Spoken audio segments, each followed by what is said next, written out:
and Staring staring at at you blankly. Sorry, everyone. I just changed the chat settings. You should be able to chat in the chat now. Yeah, there you go. There we go. Tell us where you're all from, everyone. Welcome in. Nice.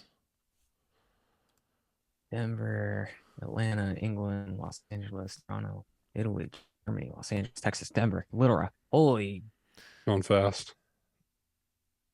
Yeah, it's like a machine gun right there. Holy cow. wow.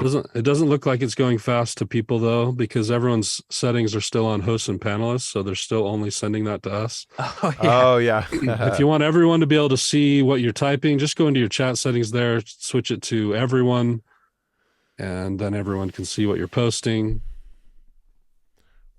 That's helpful.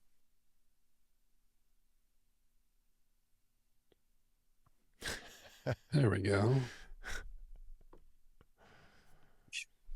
All our reminders out. I have the tiniest head compared to everyone else in this Dane, you in look this like group. the Beetlejuice like movie where everyone's dead and they're in the waiting room. Yeah. That's such a perfect reference. Yeah. This is beady eyes. Why are you so small, Dane? I'm telling you, man, I'm not set up to have my display, like my FaceTime display camera. You've been shooting some YouTube videos, so everything's behind me. Different places. Yeah. Yeah, where's everyone from? If you're just coming in, let us know. Welcome to everyone. So excited for today. This is your first challenge with us. Drop a 1 in the chat. If you've been here before, drop a 2. Well, good luck translating that, Michael. I'm good at this. 60-40. It's looking like a 60-40 split in favor of first challenge. Are you you're the Rain Man now? Okay. Yep. 60-40. That's why I'm GM. Got that math brain.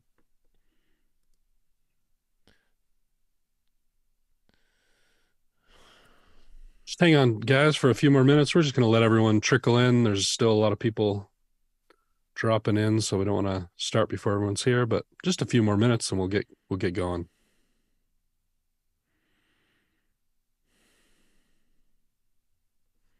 Great to see such a good turnout for room acoustics. Yeah. I'm very happy about that. Probably. Everyone here knows what's up. They know the real deal. All the real nerds are here today. Yeah, how long have you guys? Jacob's not nerdy enough. Yeah, I was gonna say, how long have you guys been struggling with your room before you booked this challenge?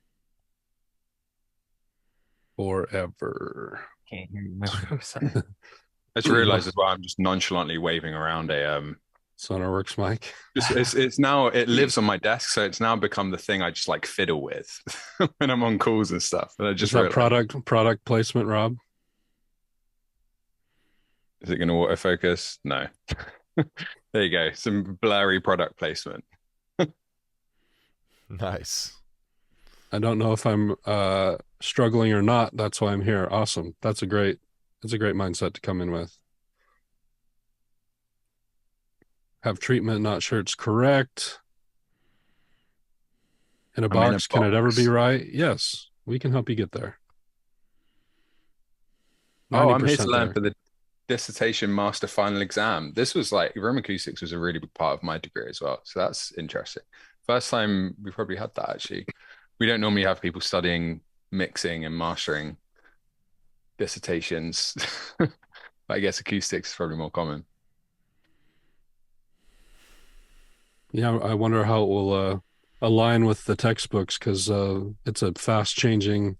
There's a lot of like old knowledge, but then there's also like a lot of new technology that we lean into. So I'd say we do it pretty straightforward in terms of the grounded good old knowledge, but also have some unorthodox ways that we solve problems that are just really cool, that you won't find most places. So it'll be interesting to see what you think. Certainly the laws and physics of sound have not They have not changed. They have not bended over time. You want me to tell my like 2-minute room tuning story while we wait? Yes. Okay. 6 I'll months paint the ago. scene for you. So I quit my job in finance to make music, right? And I was working on my first EP, and it sounded great. My DAW, I was using my headphones. It sounded killer. Like I bounced it out of my DAW. I took it 5 feet over to the speakers I used to listen to all my music on and checking on, and it sounded horrific. And I remember posting in our old forum, literally, this was back when I was posting in our old forum. I was like, hey, there's something wrong with Pro Tools because when I bounce it out, it sounds like trash. And it was Dane who answered it. Funny enough, really? It was Dane who answered it. And he's like, no, it's your room. And I was like, no, you don't understand. I was like, weird guy from Utah. I was like, you don't understand.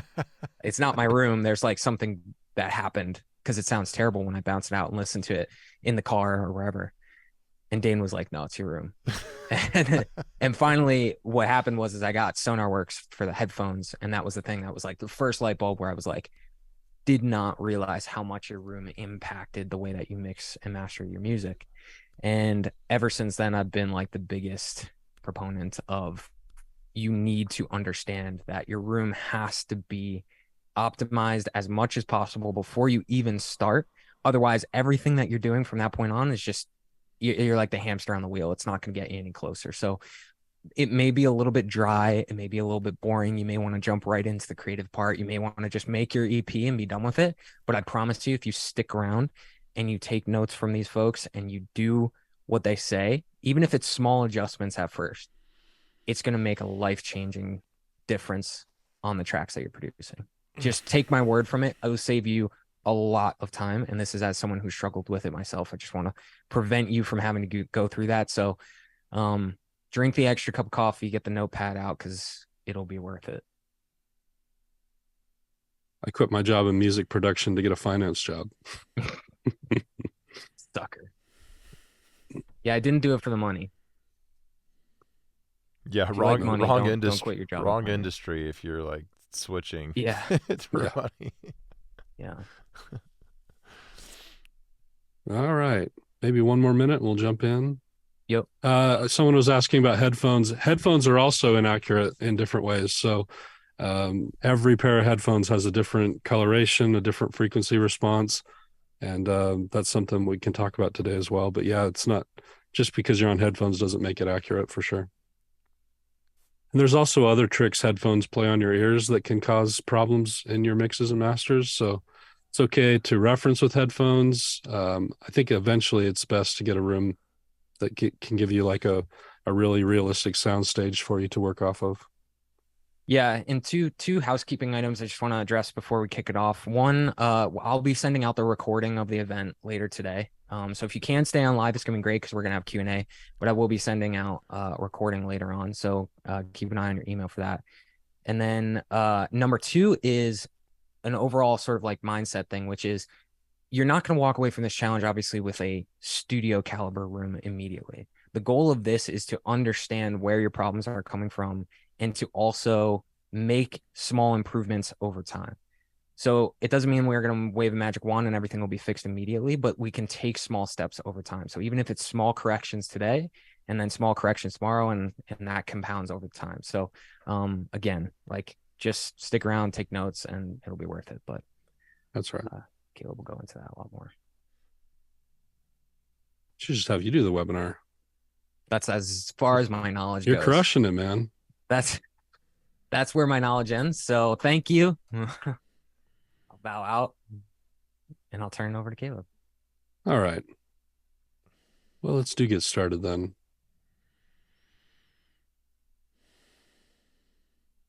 Share my screen here today.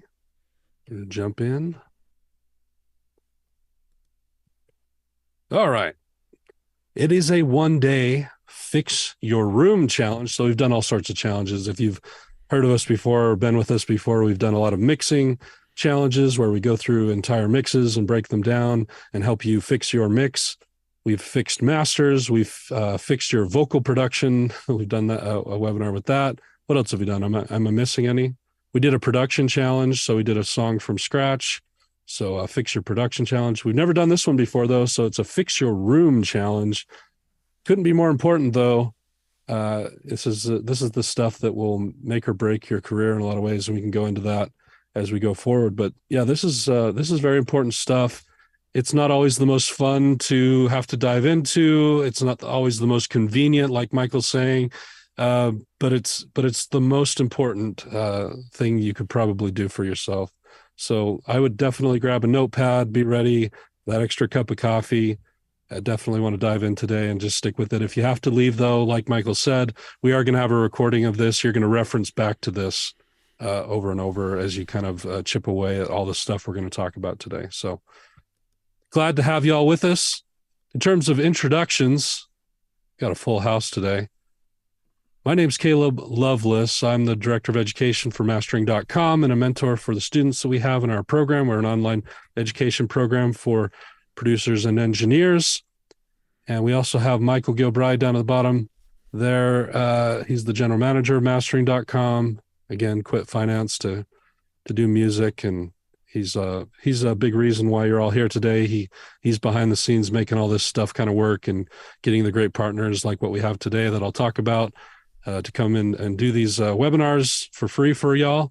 And that's really cool. We also have Rob Mazes here. He's the CEO of Mastering.com. Probably many of you have seen one of his videos on YouTube over the last 10 years. He's been doing this just about as long as anybody. And he's a great CEO for this company because his life work, his passion is training and educating other people how to be better producers and engineers. And, he's incredible in that right, but also just a great visionary for building something like Mastering.com, a great visionary for building a program and a curriculum like we have here that is beyond what is normally found out there, beyond what's found in traditional academia, something that's actually relevant for the modern producer. Anyway, very, very happy to have Rob with us today. Above him, we have Dane Holmes. Dane is a master mix engineer, a mastering engineer, and also a fantastic producer. He's worked with brands such as Coke, Cadillac, Intel, Target, Airbnb, and about 100 others. That he's also worked with top 10 artists and some really wonderful people. He's all a consummate pro. He's also a vocal major in college. He sings opera, and we got to experience some of that opera. If you got on our vocal challenge, if you missed it, it's too bad. We actually got some opera from Dane on the vocal challenge. On record. Above him, we have Lucas from GIK. They're one of our cool partners and sponsors today on this challenge. GIK, if you don't know who they are, what rock have you been living under? They make the best acoustic panels in the world, and they also make them really affordable for everybody, which is something we've always appreciated about them. They're one of our partners at Mastering.com. We're lucky to partner with them. Welcome in, Lucas, and Lucas will be talking to us a little later on today. We also have Eugis from SonarWorks. What's up? All the way from the other side of the world. Eugis is, what's your official title there at SonarWorks, Eugis? I'm the head of business development. Head of business development. And I have to mention, I also quit finance in order to pursue my passion in music, just like Michael. Love that. Bunch of smart people coming into music, making waves, doing a whole bunch of stuff. Anyway, we'll hear from you just later today as well. He's going to talk to us about SonarWorks. Happy to have him. And as a partner with Mastering.com as well, SonarWorks is a great partner for us. And you'll get a whole breakdown about what they do. It's really cool stuff that can save you a ton of time and energy as you get your rooms better and better over time. So that's introductions, just so you know who's talking at you for the next little while. In terms of this presentation, it'll probably run about 3 hours. So prepare yourself. Again, if you have to jump off, we will send out a recording later. And honestly, everything we're going to go into today is not something that you're going to do in the next hour. This is stuff that's going to be a roadmap for the next several months for you to dive into, to rewatch, to take notes about, and to chip away at these processes that we're going to talk about so that over the next few months, you can start to make some real changes in your room. So think of this more as like we're game planning today. We're taking notes. We're getting everything ready so that we can, start taking those steps towards getting a good room. But don't feel like you have to do all of it today. You're not going to do any of it today. You're just really going to listen, take notes, and get an idea of the roadmap ahead of you. And then you can go back and watch this replay and start to implement what we're talking about. So we're going to talk about room setup, acoustics, measurement, and analysis treatment. It's going to go really deep on all these topics. And then we'll have question and answers at the end of certain segments where you can come in, and if we're not answering something clearly, or if we didn't talk about something that you're interested in, you can definitely ask questions. And by the end, we'll give you a step-by-step guide that can walk you through the entire process of getting your room sounding great, something you can trust. Again, we have our partners for today, SonarWorks and GIK Acoustics. So happy to have them with us. Check them out if you're not familiar. They're great companies. We really trust them.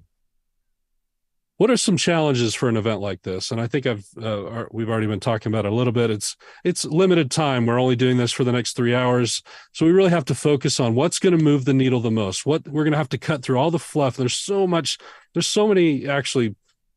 bad advice on the internet for a lot of this stuff. We're really going to try to cut through all of that, talk about the stuff that moves the needle.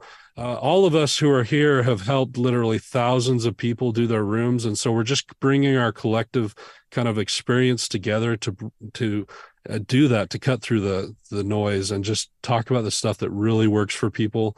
And we're really, we're going to focus on the most important stuff, but you're going to really want to, take some notes, be ready to ask great questions, and then implement this stuff later. So you won't have all the tools you need yet. You won't have all necessarily the treatment you need yet, or some of these other tools. That's okay. Don't worry about that. Just get in the mindset of this and start to understand the way forward. And that will be the most important thing here. But if any of you aren't convinced of it yet, I really want to just double down on the importance of an accurate listening environment. I know we know this. I know we've heard about this. We've read about this. It's something we've probably talked about, and we've probably put a little bit of time into our room to varying degrees. Some of you probably have great rooms, but it is the single greatest investment you can make in your music career. 100%. It's actually the foundation of everything that you'll do if you do this seriously. If you want to be producing or mixing or mastering at a high level, it starts with your room being something you can trust. If you really want to learn the tools, because there's a lot of misinformation out there, buy this plugin, it'll make you a master, use this preset, use this template, it's going to make you incredible. None of that's true. The reality is to become great at this, it's time and effort and failing and succeeding and energy that you're going to have to go into this. And it's going to be things like ear training and really learning your tools and really learning your processes. And you can't do any of that stuff very effectively if your room isn't very accurate. You just can't. It's the basis, because once your room's accurate, then you can finally ear train properly. Without it, you can't ear train properly. You're hearing things incorrectly. And if you're hearing things incorrectly, when you start using the tools, you may learn to use them incorrectly because you're hearing things incorrectly. So it is, in fact, the foundation for everything that will come. And I'm surprised sometimes with how many people I talk to, how many students come into our program, how many people have kind of skipped over this step a little bit, or not done enough to really be able to trust what they're hearing. They're using other methods of compensate for the lack of the good room that they have. Okay. A typical journey people go on, you start out here, right? You get some KRK monitors. You're in your room, you got your little keyboard, all that stuff. This is fun though. You started making music, nothing more exciting than getting that DAW the first time, start playing stuff, you make your first thing. It's totally elating. It's so much fun. You're not worried about acoustics and all that stuff. And that's totally fine. You're just creating and having fun. You're not really seeking to do this at a professional level yet. Then at some point you're like, hey, things sound really weird in my room. And some people have talked about room treatment. I don't know what that means. So I'm going to go find a whole bunch of my mom's blankets, and I'm hanging those all over the place and put a bunch of curtains up. And this is the blankets and curtains phase of the process. and we're just doing it DIY as much as possible and making use of it. Hey, I appreciate that. It's really good. And it's definitely not hurting. It's helping to some degree. So I call this the blankets and curtains phase of the process. Then we go to the look, I made patterns phase of this process. And I say this in jest a little bit. I don't know how many of you have this type of treatment in your room. It's cool for patterns, but that's about it. It's not very good for actual sound absorption. If you have it, you may have noticed some difference, but it's very mild difference. It's maybe only going to affect the very, very high end of the frequency spectrum. So maybe the sound of a clap might be slightly muted, but that is not the biggest fish to fry when it comes to getting your room accurate. It's the low end that's usually more of the problem in the mids. And so this stuff is not doing anything but looking really pretty. And so the people you start having come over because you're starting to take yourself more seriously now think, oh, that's cool. He knows how to make patterns. I wonder if he can make music. And that's really awesome. So if you do have this stuff, you can keep it up if you want, but just know it's not really doing anything despite what you've read on the internet or what they will tell you on Amazon when you go to buy it. It's not really doing very much for you. And that's okay. That's phase 3. Look what I made patterns. Then you'll at some point discover rock wool. Look, I discovered rock wool. And that's an awesome phase. You're starting to take things a lot more seriously now. Rock wool is much more absorbent or some sort of absorbent material that's a fiberglass component, or there's other rubbers or foams that are much more dense and thick than the stuff that was just on the wall before. And you start putting that stuff up and you're like, okay, I'm starting to hear a difference now. This is really, really good. I don't know really what I'm doing, but I'm throwing it on the walls and things are sounding better, right? Things are starting to sound better. I'm putting bass traps in the corners because someone told me I should do that. Awesome. This is good stuff. You're starting to get there, right? You're starting to hear things a little more accurately, but what are you hearing? How accurate is it? At some point you hit a wall with this, right? And for most people, there's a reckoning coming where you're going to actually have to do all this stuff the right way. And for most of us, that's going to mean you might have to start over. Unless you've done things right from the very beginning, there is almost this start over phase that happens. I know Dane and I went through that about 10 years ago where we went, well, we had it pretty close, but if we want it to the real high standard, the real level to do this at a professional mark, we just really need to do this the right way. And I remember the sad news when my mentor one day said, hey, you have everything backwards. You're going to have to completely rearrange your room and be on a totally different wall, and all this heavy material I had and all this stuff you're going to have to redo.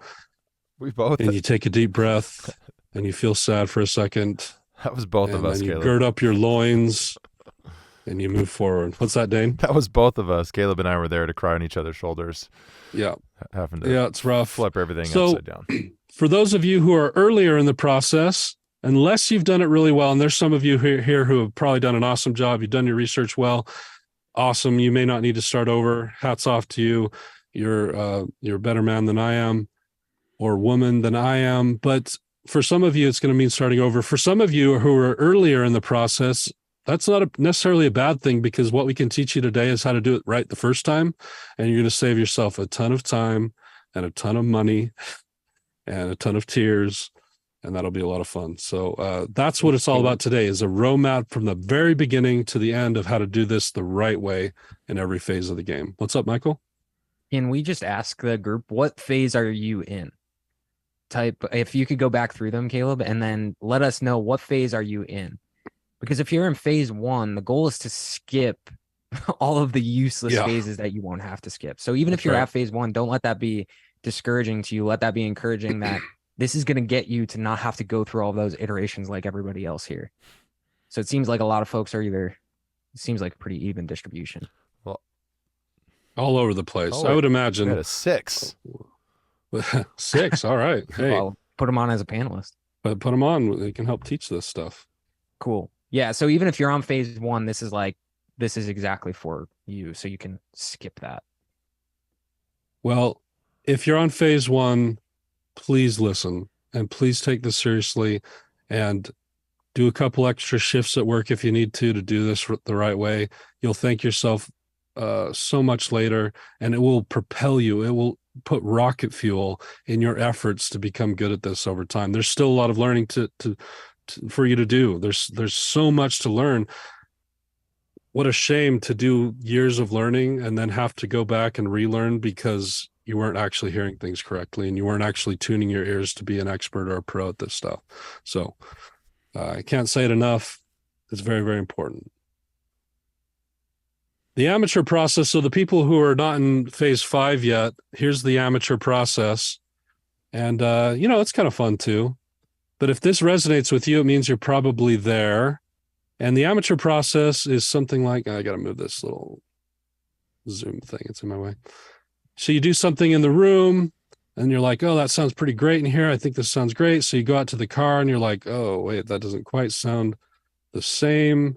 So then you go back to your studio and you're like fixing some stuff. And then you're, that sounds a little bit better. So you go to the car and then you go over to your girlfriend's house and listen to it on her Bluetooth speaker, mono Bluetooth speaker. And you're like, oh, that sounds really, really weird. So there's definitely some things wrong here. And you're like, back to the studio. And then you got to go check it in your friend's car, right? Over to your home stereo up above, to your parent-in-law's house, back to your good buddy's stereo system that's awesome, that he talks about incessantly. And then finally back to the stereo room. And through all of this, somehow, if you're keen, you could kind of do some sort of trigonometry algorithm in your brain and hopefully get something that sounds okay by the end of it. You've heard it in so many different places that you've kind of figured out the mid stuff that was making it muddy. You figured out the low end stuff that was weird. You figured out why your high end was too crazy. What's the problem with this, though? What's the problem with this, Dane?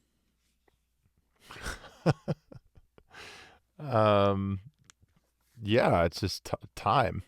Time. If you want to do this professionally, you don't have time to work like this. First off, it's a pain, and you're kind of shooting in the dark. But you'll find at some point, if you're doing this professionally at a if you're mixing and mastering for people or even producing for people, time is everything. Your dollar per hour is everything. You don't have time to work like this, even if you get it close. And I know some old dogs who like have a process and they know their room is totally whack and they know how to go listen to it on a few things because they've been doing it for 30 years and they get pretty close. Fine. But for the rest of you, don't do it this way. There's a better way.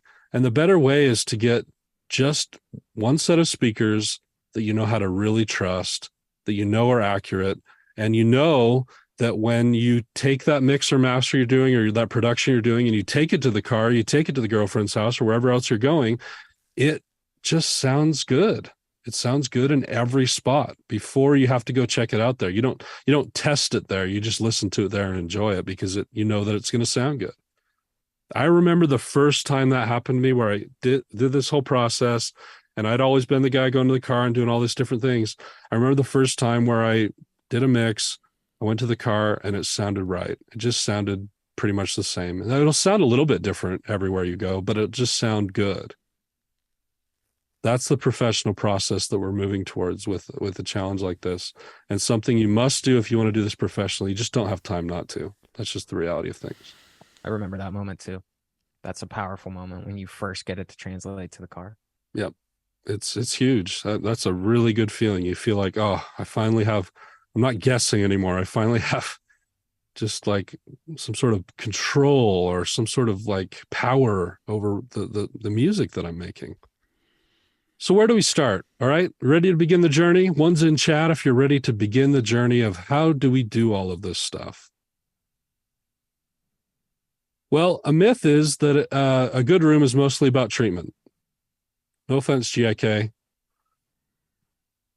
Treatment is important, but there are actually more important things than treatment, for sure. And 70% of a good room is actually the correct listening position and the correct speaker placement.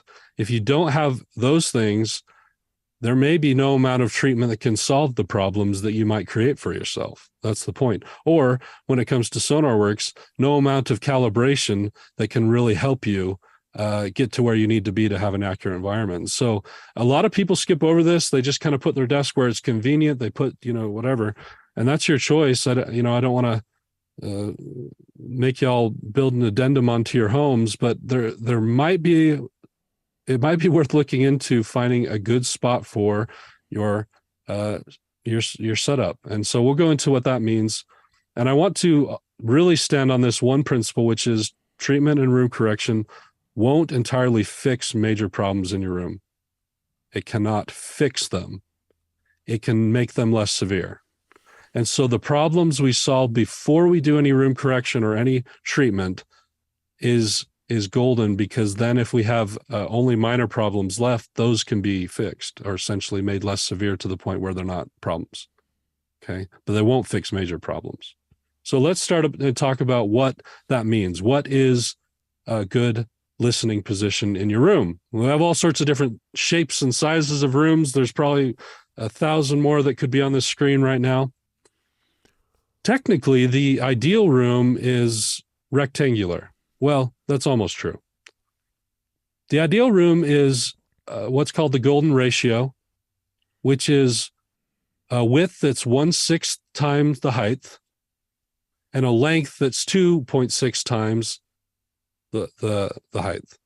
I said that wrong. 1.6 times the height and a length that's 2.6 times the height. So an example of that, if you had 8-foot ceilings, then your width would be like 12.8 feet and your length would be 20.4 feet. And that would be a rectangle that looks like this. Now, if you see major studios being built, there is a level beyond this in which you're able to create some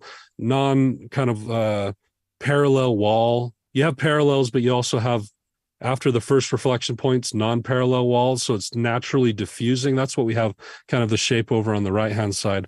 These walls would help naturally diffuse sound so that it's never kind of building up as much as a rectangular room would. So if you have like the cash to go and like build a room and do it from total scratch, then we're talking about a whole different thing. We're using the golden ratios, but we're also thinking of first reflection points that are parallel, but then not parallel beyond that. It would look something similar to that, not necessarily that, but that's like a kind of a whole different conversation, since I assume of you are not going to drop $100,000 or $1 million building a room right now. So let's work with what we have. Ideally, we want to look for a rectangular room. Square could work, and these other ones can work too, but let's figure out where to find the correct listening position in any of these rooms. Do any of you know? Typically, what you're looking for is a short wall. Okay, so in this example, let's say this is our, let's make it like a nice little small wall thing here and make it red so we can see it.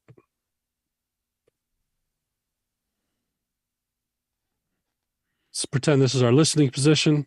You want to be facing, so this is your listening position. You want to be facing in the center of a short wall, the short wall. So your speakers are pointing this way, they're shooting this way, but you're facing this short wall. If it was a square room, then you really have options. And the short wall isn't the only thing you're thinking about. You're also thinking about where are closets, where are windows, where are entry points into the room. And here's the reason why. It's likely that I'm going to put some treatment in the room, some bass traps in the corners and different things. So if on this wall, for example, there's a door here in the corner that this is the entry to your room, then I probably wouldn't want to pick this side, because if I put bass traps there, it's kind of a pain. If this doesn't have any closets or doors or anything, maybe I'd choose this wall or this wall, assuming this is a perfect square. So I'm thinking about three things, really. Hopefully the short wall. I'm thinking about obstacles that could get in the way of treatment. And then I'm thinking about symmetry, which I'll talk about in a second. Okay. So I might choose it there. Does that make sense? I'm avoiding obstacles, and I'm choosing a short wall with symmetrical sidewalls. So in terms of a room like this, you have a couple different options. This is where I'm going to talk about symmetry. So that's the third thing. It's ideal if the first reflections of your speakers, okay, the first thing that they'll hit on your sides are symmetrical. If they're not, they're going to, like if you put your desk in the corner over here and it's hitting this wall really early and then hitting this one late, it can start to do some phasing things and canceling things, and you're going to be hearing things wrong.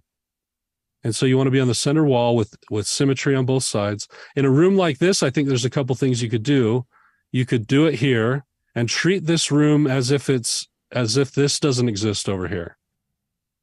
Okay. We might build some, you might not need to, but you might build like some panels here that are freestanding or something like that. We got parallel walls on both sides. I'm treating this as the short wall of a rectangle.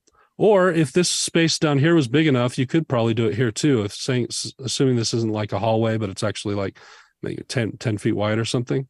I could do it here and then treat this as the back wall. I might build some freestanding baffles or something right here to treat this as a wall. Now, this will become important later when I talk about measuring, because we're going to measure all this stuff. But just know that there are kind of options, and you can play with this with where you put it, as long as you are thinking of it as trying to create like a rectangle with parallel sides. So there's an option for you to do it here. There's an option for you to do it here. I probably wouldn't pick here, and I probably wouldn't pick here, and I probably wouldn't pick here. Hopefully that makes sense. On something like this, sometimes you have to ignore features, okay? And some people get really kind of hung up on stuff. Say this is like a closet.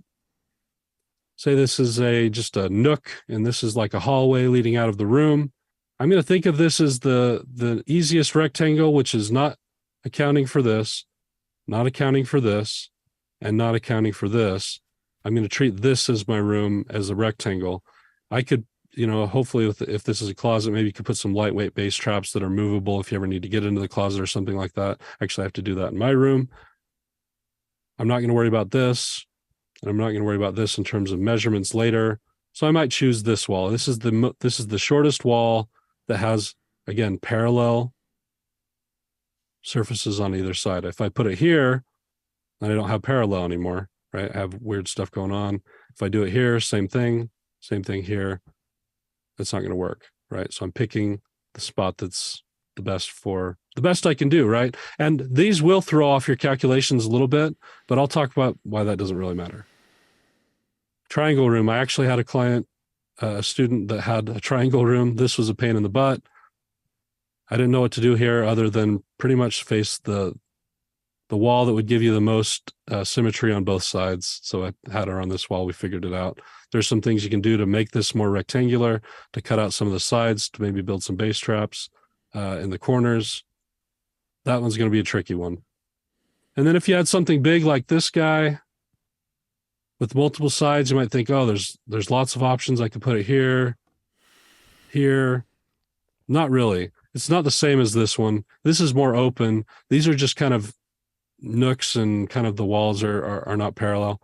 If I had a room like this, I'd probably choose to do this wall, even though it's a pretty long wall. And I wouldn't worry too much about this stuff back here. This isn't necessarily a bad thing. Sometimes corners and unparalleled walls in the back can diffuse sound, and so I'll have to figure it out. But sometimes this isn't necessarily the worst thing. But in terms of measuring, when I come back to this, I'll show you how you'd want to measure a room like this. That's why I did this example. So for later, we can do that. Does that make sense? Does everyone have a wall in their house, in their studio, that would be the ideal wall? Are you on it now? If not, can you commit to moving there? You have any questions about that, Dane? Watch the chat. I can't see it, but it's going lightning speed.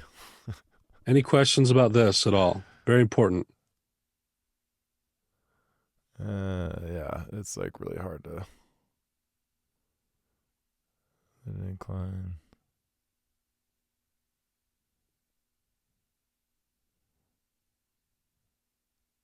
If I have a rectangular room with an incline wall on the longest wall, what should I do? Like an incline here? Yeah, is it like the ceiling inclines? That's not necessarily a bad thing. Yeah, Again, like that's good. non symmetrical later reflections are a good thing. Anything to add to that, Lucas or Aegis? Is that how you guys would approach it on these rooms? Yeah, that's what we usually do. We go for the shorter wall, make sure we get symmetry. This is actually something where we put a lot of, time onto making sure the customer gets this right, as you said, because it's your starting point. And if that's not right, then the whole thing kind of falls apart. So yes, I agree with everything so far. Yeah, no amount of treatment's going to help you if you have your thing in a corner here. No, I always tell or here or some crazy place. Yeah. It's basically the only thing you can do then is trying to fight all the negative impact you get from your wrong position. Right. But even that doesn't work out. Yeah, exactly. Yeah. All right. So what do you do next? Once you've found the wall, what's the next step? We're going to find and calculate our listening position. Okay. Now, notice my language here, a good starting position is typically 38% from this front wall that you chose. So you measure your room, say this is 22 feet. I like to break into inches because I'm bad with math and it just helps my brain, but it's 264 inches. And then I times that by 0.38, which means 100 inches and a third back from this wall is where I should be sitting, facing that wall. Now, why do I say it's a good starting position? Because there are so many other factors that can actually change that percentage that if you're saying it has to be 38 and you're really rigid on that, you might find yourself in trouble. You'll find out there where people call it a rule. It is not a rule. One mathematician came up with this and it kind of caught fire, and it's a good place to start. But it is a good place to start for a few reasons that I can explain. But you have to be pretty flexible with this. This is just where we're going to start our process of determining if this is a good listening position for us. Okay. So 38% back, you can do these calculations in your room. You can come back and watch this video when you get to this portion. And that's what you kind of want to do. Why 38%? Well, we're going to talk about room modes here in a minute. And as we break down room modes, you find that they often kind of build up on certain walls and also the middle of rooms. Typically, we found that like a third of the way through the room, or almost a third of the way through the room, anywhere from really 32% to 38%, typically is sitting in a position with the least amount of natural room modes happening, which again saves us time. I'll break this down a whole lot more. You'll see why that's a big deal in terms of solving problems later. But if you can be sitting in a position where you don't have major room modes, this is like averting, like what I was talking about before, major problems that would be very hard to fix later with treatment and even with correction. You're saving yourself all the trouble from this. So what we're looking for here is a modeless part of the room, or the least amount of modes happening in the position where you're listening. This will save you a ton of time later. Does that make sense to everybody? One's in chat if that makes sense. Okay. So once we have that calculation, we put our chair there, we put some tape on the carpet. This is our listening position for now. We can move it. Now we need to understand how to measure our room. So if you got kind of confused by that because your room looks like this, how are we doing measurements in these types of rooms? I mentioned it a little bit. This one's easy. It's just height, width, depth. Height, length, width. Same here. This one, it depends on where you put it. So if you put it here, you're ignoring this. If you put it here, you're ignoring this, I would say, since it's so far away. And try to build a false wall here, maybe. That could help you. If I was doing this, I would ignore the closet and the sides. I would be measuring from here to here. I'd be measuring from here to here. And then the height of the ceiling. For here, I don't know. Good luck. I'd probably measure from here to the axis of the triangle. Here, I brought this one in. Some people say, oh, I might want to measure here. I'm cutting off some of the edge or something. Where do I measure from? There's so many different ends of the back of my room. I would do all the way to the back on this one because it's a pretty big reflection point. and I would do the width from here all the way. Really quick. Did you do anything different, Lucas, if you were measuring these rooms? No, I would go the same way about it. Okay. There are Basically, ideally, you have something to look at as well as a graph or anywhere where you could, try to find the common factor. Yeah. By the way, I would highly recommend while you're building your rooms out, do a little like crude, Windows Paint, or use what is this program called, Keynote or something like that, to actually build to do a model of your room. You can do different colors of squares for treatment, and you can kind of plan it all. It's just really nice and visual to see. It gives you a different perspective.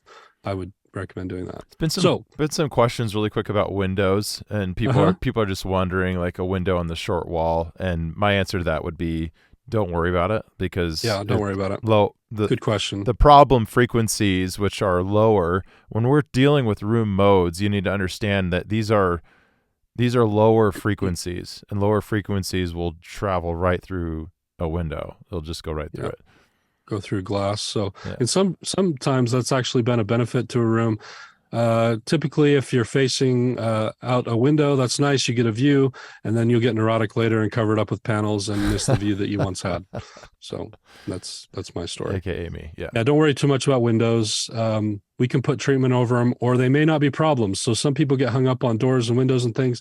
They may not be problems at all. We're going to be a lot more scientific about this. We're only going to focus on what actually is causing problems in a room, and we have ways of identifying that as we go forward. Great question, though. If you want to get a little bit more advanced on your room position, there is, and I'll put this in school when we post the video, I'll put a link to download this. It's just a clunky kind of spreadsheet where you enter in a height, a width, and length of the room, and it's going to pump you out these algorithms about your axial standing waves in your room. It can be really cool if you want to get a little bit more precise. So I put in the kind of that ratio we were talking about, 8, 13, and 22. If we went to 30, this is kind of a good case in point, by the way. Anyway, let me show you how to use this, but I'm going to make a point about it.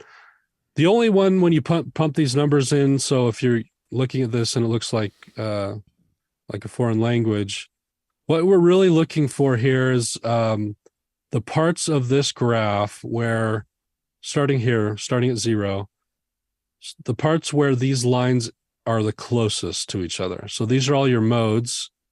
The part where these are all the closest to each other. So none of these would work. There's like nothing in here where they're all like, this is way down here. These are all over the place. The part where it actually kind of coincides a little bit is right here. And I wish they had a little bit better numbers so that you could tell what exactly that is. But if I had to guess, it'd probably be like 7.5 feet. 7.5 feet from the front wall, is saying that the modes are going to be relatively the same volume in this space. So you'll be hearing frequencies in the low end relatively the same. In this spot in your room, they'll be pretty much the same volume. They're not going to be one that's way too loud or way too soft. Now, if you calculated this and it was 7.5 feet, now we're looking at something that's a little closer to like 33%. Right? That's why I said there's a variable here. In fact, 38%, I did the math before I got on, would put you actually right in this bad mode for the fourth axial standing wave. Okay. You could do one that's later, that's just after that here, but you're kind of far away at this point from the wall. So if I was looking at this, I'm putting in my dimensions, I'm looking where these lines intersect the closest, and I'm figuring kind of what that would be based on these numbers, just kind of figure it out. And I would put my listening position here, about 7.5 feet. So in this case, instead of 38, we're looking at something more like 33. Now, if this is too confusing, don't worry about it. Just start at 38 and go from there. We're gonna adjust from there anyway. But this is a way you can get a little bit more precise that we found that's kind of cool. So if you're into these types of nerdy applications, I will put a link where you can download this if you want to put the numbers in for yourself. It's called Harman Room Mode Calculator. All right, so we found our spot. Now we need to understand about room modes, because the whole point of this is to avoid room modes. And why do we want to do that? Where do they come from? Why is this happening? Well, certainly the biggest obstacle keeping you from a room you can trust or room modes is it's the hardest thing to fix. That's why we're finding a spot in our room that has the least amount of them.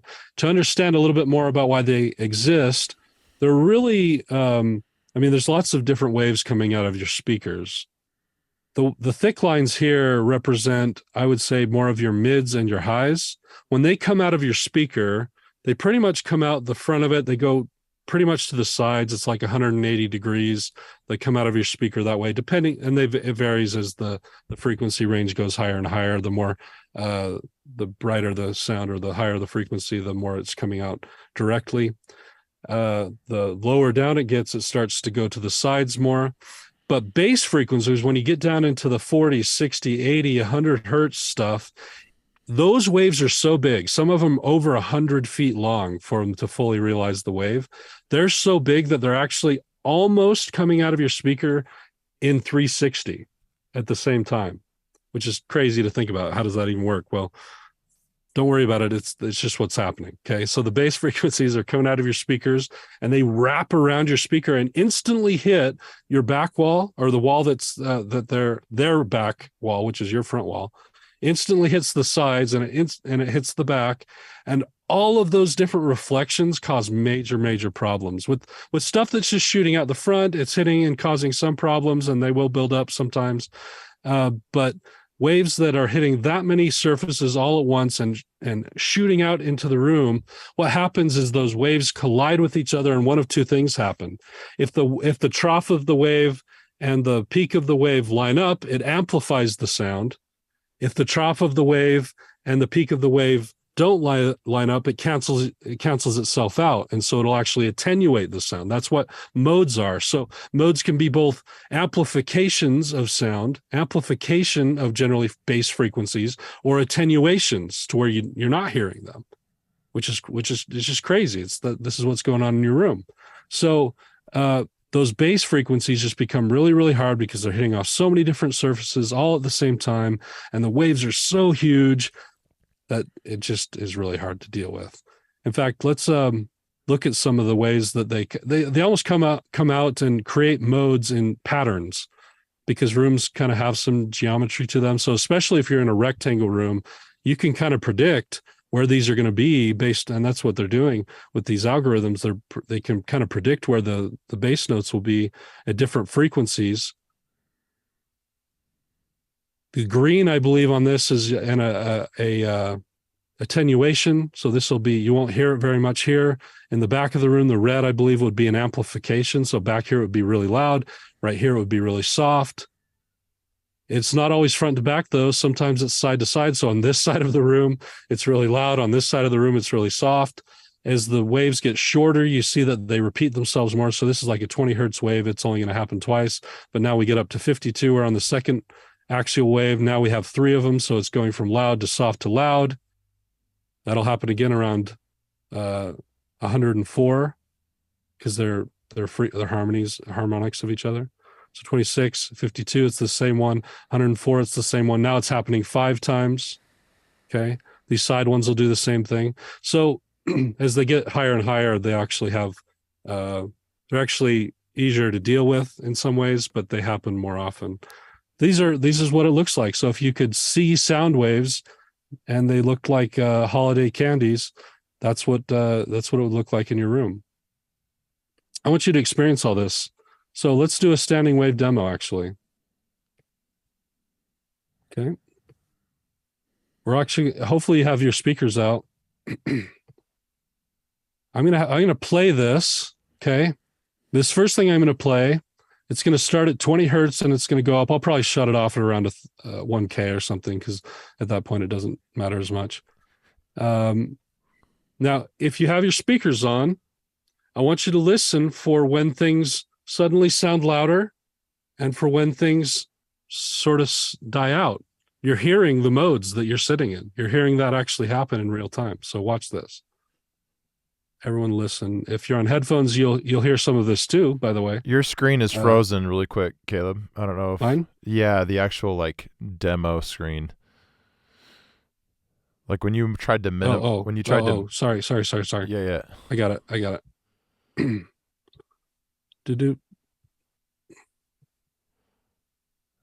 need to share the whole screen. Yeah, there we go. So I'm going to start at 20 hertz. It goes up pretty slow, so you'll be able to hear again if it gets a sudden amplitude or a sudden attenuation of sound. These are modes happening in real time in your room. Okay, so let's listen.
All right. Did you hear any? Did you guys hear any in your rooms? Dog bark. You got an untreated room. That you're in right now. Did you hear some? Which were yours? Oh yeah. As you were playing the sounds, I was following the frequency response curve that I got from the Sonarworks measurement in my room, and it almost perfectly matched where I saw the dips on my measurements, or right on. the peaks. And that's actually one of the conclusions. Digital EQ is okay, but if you don't treat your room properly, even digital EQ is not going to save you. So right. You need both, also treatment as well. So but this was a very good exercise. Yeah, it's fun. I want to do it one more time. Hopefully all of you in chat heard something. See if you hear them in the same spots again. That'll just kind of make sure your ears aren't playing tricks on you. But and if you're not hearing 40 hertz or 50 hertz or 60 hertz, maybe that your speakers are too small. We'll talk about that too. You may need a sub to be able to hear this stuff, which means you probably need a sub in your room, but we can get to that.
Did you hear them in the same spots again?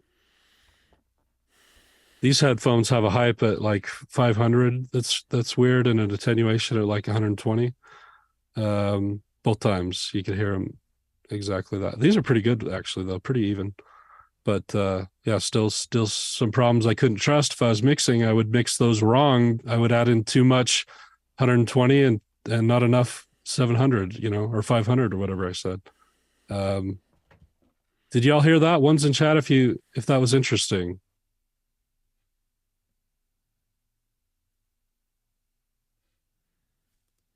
So let's do another exercise. This one's fun too. Just to show you the modes happening in your room. I'm going to play some frequencies here. And actually this time I want you to walk around the room.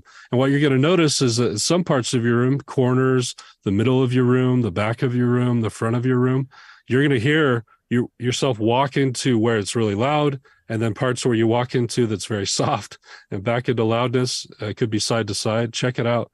I'll play 20 hertz first. And this is just to show you that you probably won't hear this. And if you do, you have a pretty good sub. Right, so you're probably not going to hear this.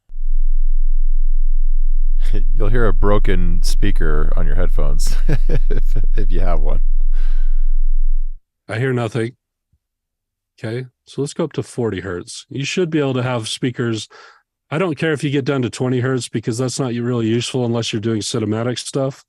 But 40 hertz, you should be able to hear down to. So if you're not hearing this, then you probably need a sub in your room. Okay, or speakers with a bigger driver for bass.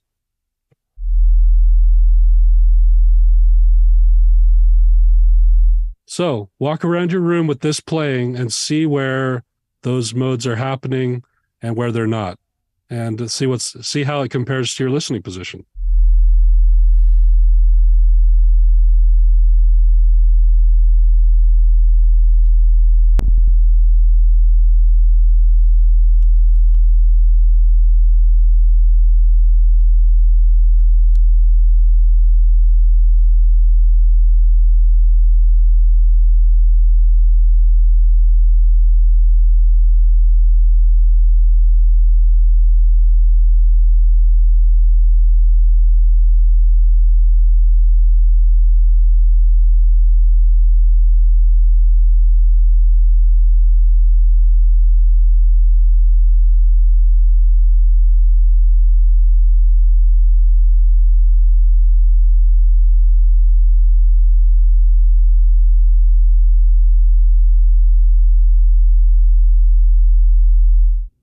Is that kind of interesting?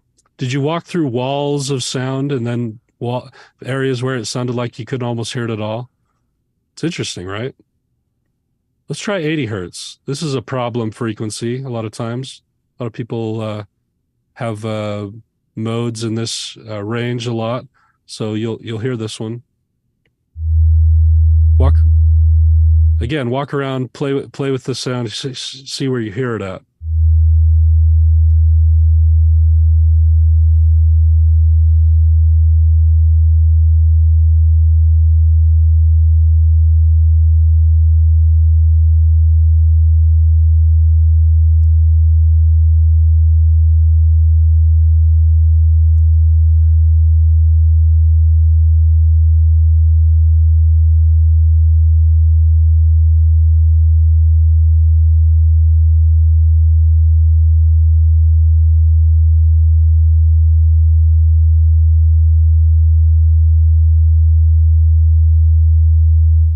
Kind of interesting, right?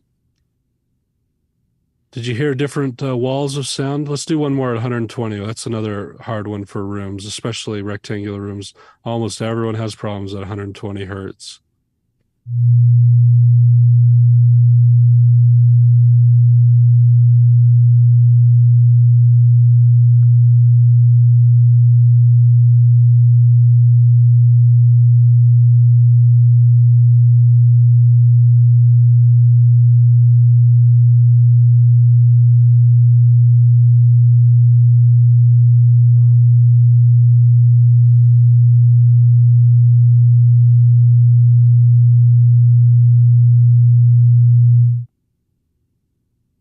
Where were your major ones, Aegis? The 80 hertz and 120 was very, very amplified in the corners of my room. And I have a rectangular room. The center, I think, was the most quiet place, actually. But in some places around sweet spot, it was extremely amplified as well. Yeah. You could clearly identify the high and low points. It's very cool.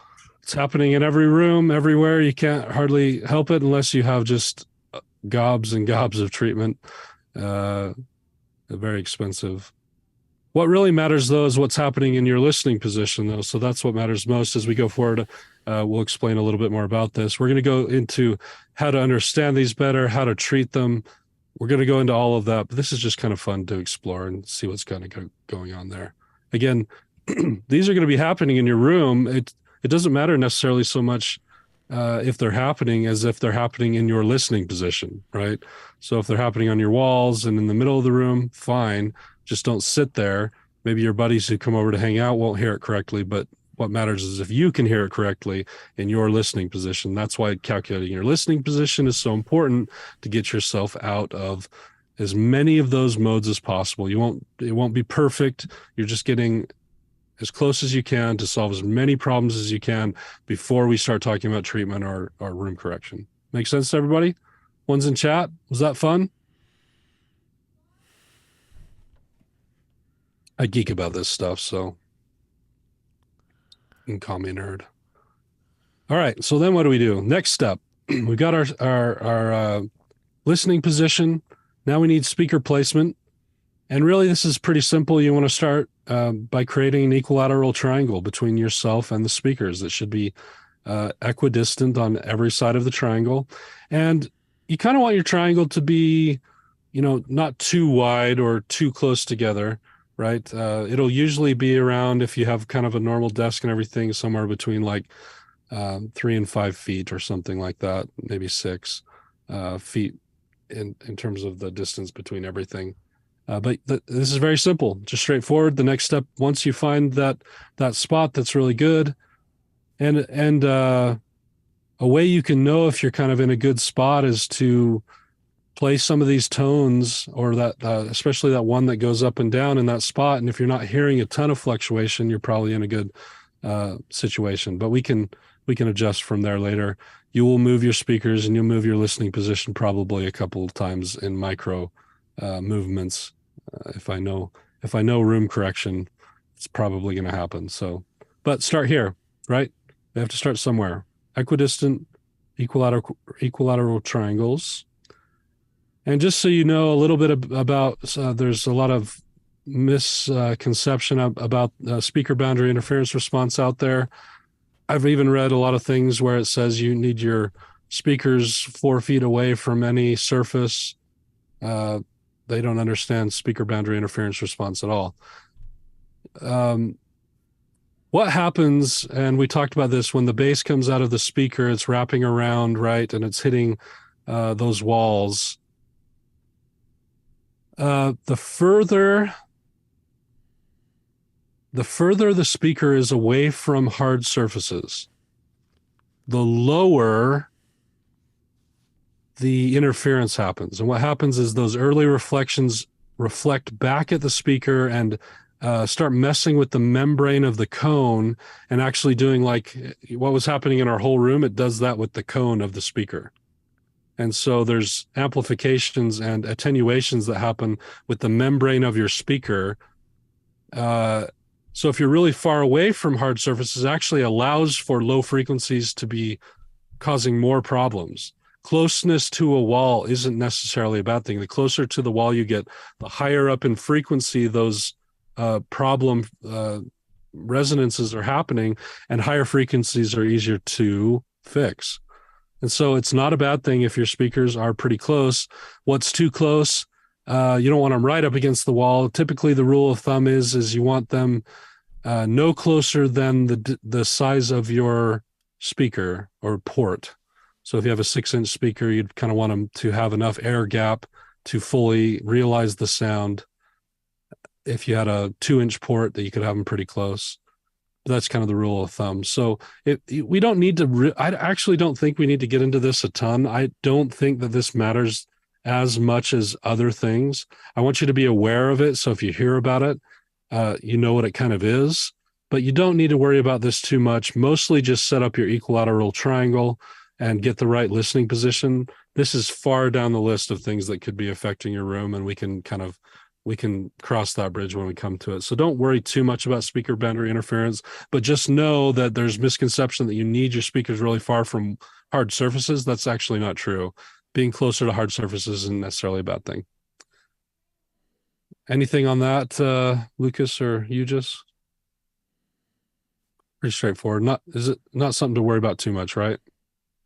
Well, it can be a problem in some rooms.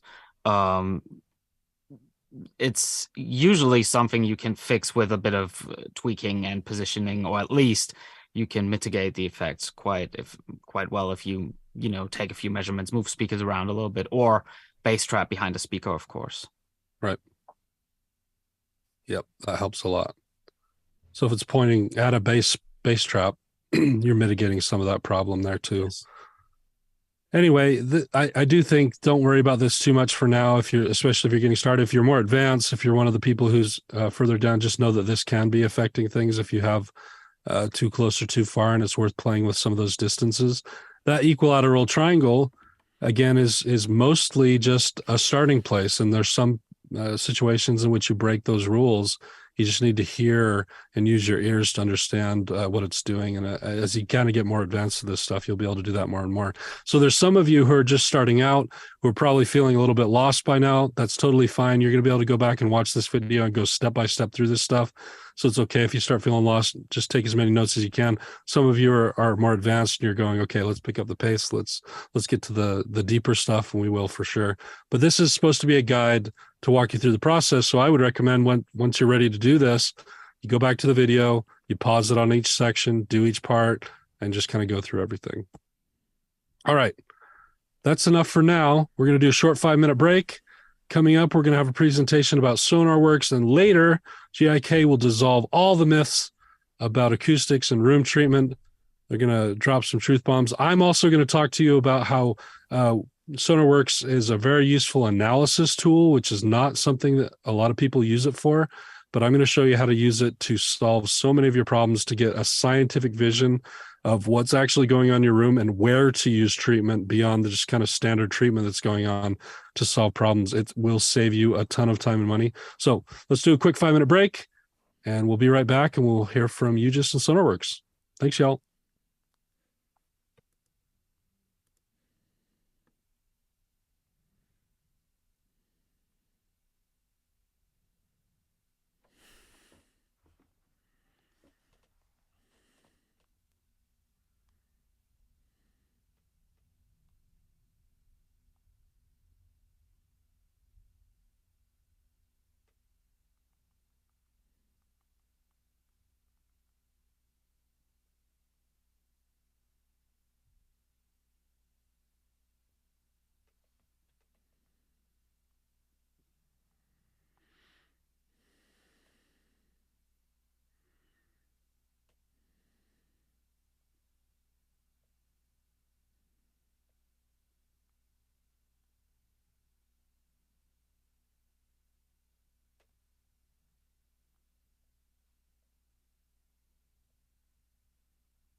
Hey, y'all.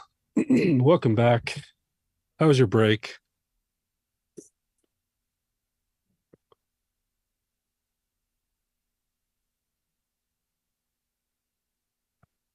Good. Saw the wife, saw the daughter. Family's everything.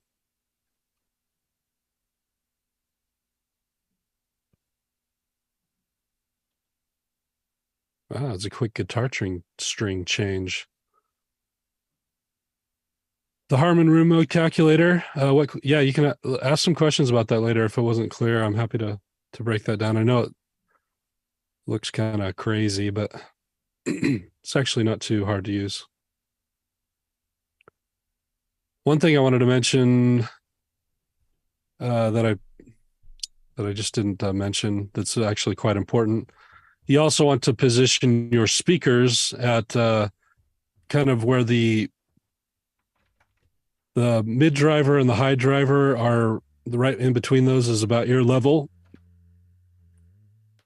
And you want to point them just slightly behind your ears or slightly behind your head. So angle them slightly behind to where they're pointing slightly behind the head, or just barely, and then have the cones, your ear level right between the cones.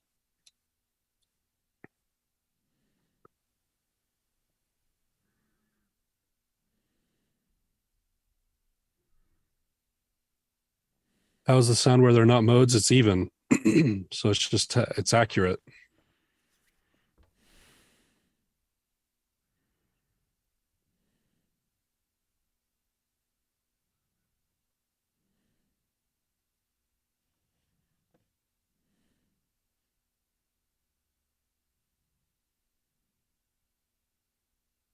A lot of people say not to put speakers on their side. I can break it down a little bit more. There are some times where that's okay to do. It can help you control high end and low end, actually.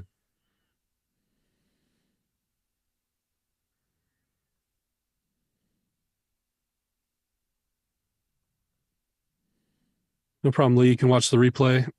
Welcome. Yeah, on their side, if they can be put on their side. This is just a personal thing I've found over the years. But every manual you'll read says not to do it.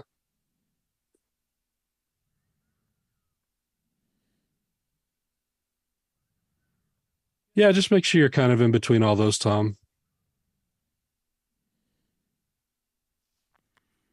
Just don't have them way above you or way below you. I see a lot of people kind of have those wrong. You can put them on the desk or on stands.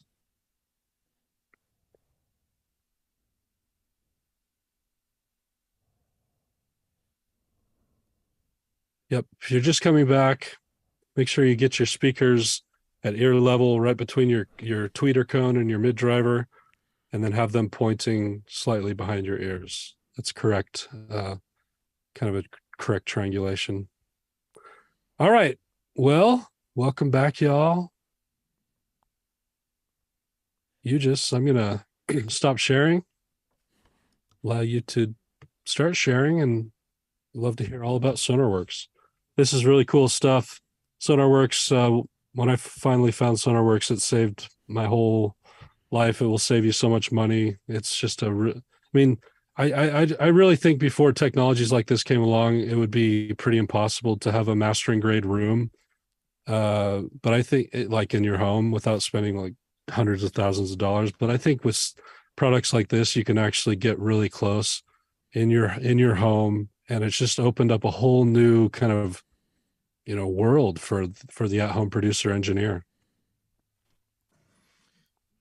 Yeah. All right. Thank you, Caleb. So are we good to start? Mm-hmm. Go ahead.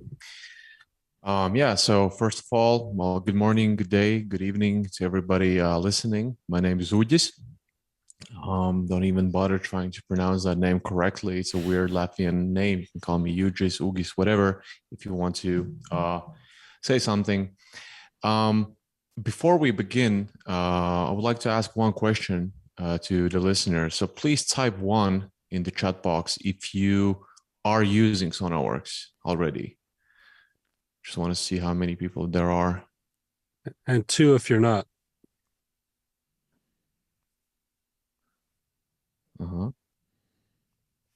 Okay, that's great. Split. That's quite a lot of people already using. I'm glad to see that. Anyway, so Caleb so far has been, I think, the information so far has been absolutely astonishing. It's been, I think, I personally learned a lot of new stuff as well, and I'm going to sort of look at I'm going to look at different aspects of some of the things that Caleb spoke about. And something I'm very excited to share with you today is some of the empirical evidence and measurements and the technology research that SonarWorks has done over the years. Actually, and I put in one surprise slide of some information that actually we would normally not share with the public. But so stay tuned, and you're going to see it soon. Anyway, let's get started. This shouldn't take too long. I think the slide deck is approximately about 20 minutes long. So to begin, so my name is Zudis. I'm the head of business development at SonarWorks. And if there's any questions whatsoever, you can reach out to education@sonarworks.com. And just a short introduction about who we are. We are the industry's leading room and headphone correction software, with currently around 140,000 plus recording studios around the world using our technology. And we come from a remote corner in Northeastern Europe. Does anybody know what is the designated place on the map? Can anybody locate the city, or at least the country? All right, we have a couple of correct answers there. Yeah, the correct answer is Riga, Latvia. That's the place where we come from. In fact, even though it's sparsely populated and away from the typical technology centers like Berlin, Stockholm, Amsterdam, or London, actually there's a thriving audio industry in Riga specifically, and there's a historical reason behind that. But if you want to geek out on history, we can maybe do that at the end of the webinar. Anyway, let's start with the most important thing of today's conversation, which is sound coloration. So I'm going to start with a couple of sort of geeky graphs and measurements that are going to sort of explain the issue. So what we're looking at here first is 5 different pairs of relatively popular speaker models and their frequency response measurements in an anechoic chamber. So we have the Adams, we have Genelecs, we have Ks here. And what you see here is sort of the manufacturer's intended frequency response for these speakers.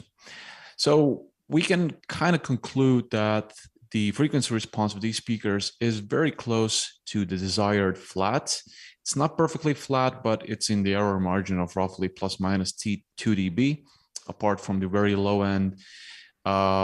So generally, all speakers do have their own characteristics, but that's not the main issue with speakers. And this is where the issue comes from. You could take these same speakers that sounded very close to the flat frequency response in an anechoic chamber and place them in different rooms. And suddenly these same speakers sound totally different. So here you see a pair of Yamaha HS8 in 6 different environments. As you can see, the measurements are not only totally different from one another, but they're also nowhere near the expected flat frequency response. And so this is sort of the first major conclusion that a lot of people don't really realize.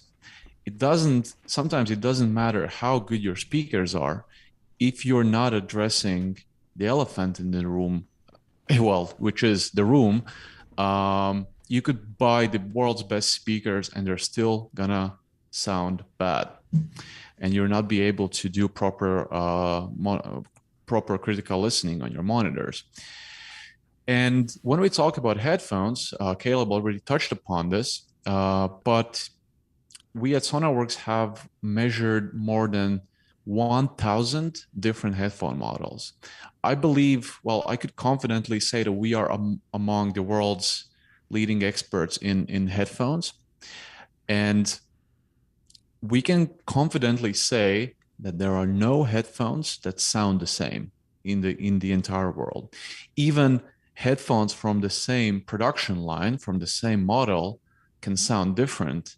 And in some cases, you would actually be surprised to see how different they can be due to different manufacturing errors.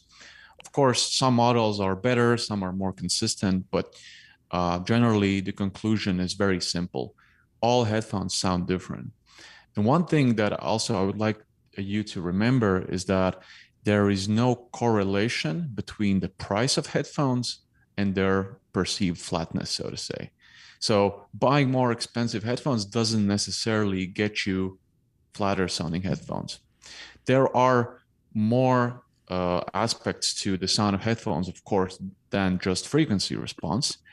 But generally, if we're talking about frequency response, that's the thing you should remember. And in fact, I want to mention that here in this example that you see on the screen, the examples that I have chosen are nowhere near the most extreme examples I could have taken. And this is why I want to show you the next slide. Here in this graph, I have plotted a couple of hundred of different headphones. That's amazing. And when you plot all these different headphones in a single graph, it kind of looks like modern art. It's all over the place. The discrepancy between some of these headphones is massive. Even like here in the high end, we can see the difference between some of the headphones are up to 24 or even 30 dB. So we could cherry pick certain headphone models to make it look very crazy, but the idea is the same. When you're working on headphones, you're hearing different stuff than the same people who would be working on different headphones. Basically, treat headphones almost as a random equalizer that you put on top of everything that you hear. That's kind of a simplistic way to think about it. So from these slides, these is just few empirical evidences. The main conclusion that you guys remember is that speakers most of the time are not the problem. It's the room and headphones that you must address that introduce the sound coloration to whatever you're listening to. And I loved in the beginning when Dane and Caleb actually talked about this, and we share the same opinion at SonarWorks that dealing with these issues is a big deal breaker, actually, because you spend a lot of time ineffectively working on your music by dealing with issues related to sound coloration, doing countless car checks and different translation checks across multiple different playback systems.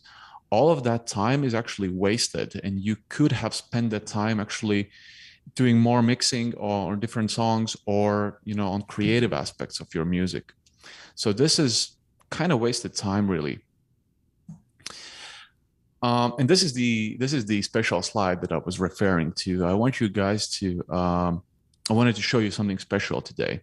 And one of the cool data that we have at SonarWorks available to us is the room measurement data from tens of thousands of users that have performed room measurements. So what you see here on this chart is sort of the blue line is the average frequency response curve of 30,000 different room and speaker measurements done by our users. So in a way, you could say that this is the global average room frequency response curve, or studio frequency response curve, because it contains all the different studios that are out there, starting with the most basic bedroom studios, ending with the most luxurious and coolest professional studios, because all of these people use our software. And the interesting takeaway here is that this average is actually an almost perfectly flat curve, except for this bump around 130, 140 hertz. It's actually an open question. We could have a discussion around it. Why is there such a bump? But it could be, well, we speculate that it could be due to certain room dimensions being more popular than others, certain room dimensions that create specific room modes, which could create this distortion. So yeah, and partly, well, not fully, but this partly also answers the question as to why you should mix on flat in a way, because well, you also have to take into account the playback environment. But if the entire world on average mixes on flat, that kind of gives you an insight as to how most content creators and artists reference their songs to. So yeah, let's move forward. So I want to talk about so I hope the issue of sonic calibration is a bit more clear now. Let's talk about how SonarWorks fixes these problems. So in general, to simplify our message, our core goal as a company is we want to go from this chaotic, messy, environment where everything sounds different, to this. So we want all music creators, audio content creators, to be on the same sonic reference, to be in that flat reference curve. A different way to explain this problem is imagine painting while wearing colored glasses on. So technically, the paint that you put on the canvas, the color, is different than what you actually see, what appears to you when you're wearing colored glasses. So the same stuff happens when you're monitoring music, when you're listening to your speakers without actually removing the effect of the room and the speaker characteristic or the headphone EQ. So the goal of SonarWorks is to remove these colored glasses from the painter's eyes. Yeah, I hope that makes sense. And right now, one of the biggest sort of added values to SonarWorks software is that we're able to achieve the flat sonic reference not only on speakers but also on headphones.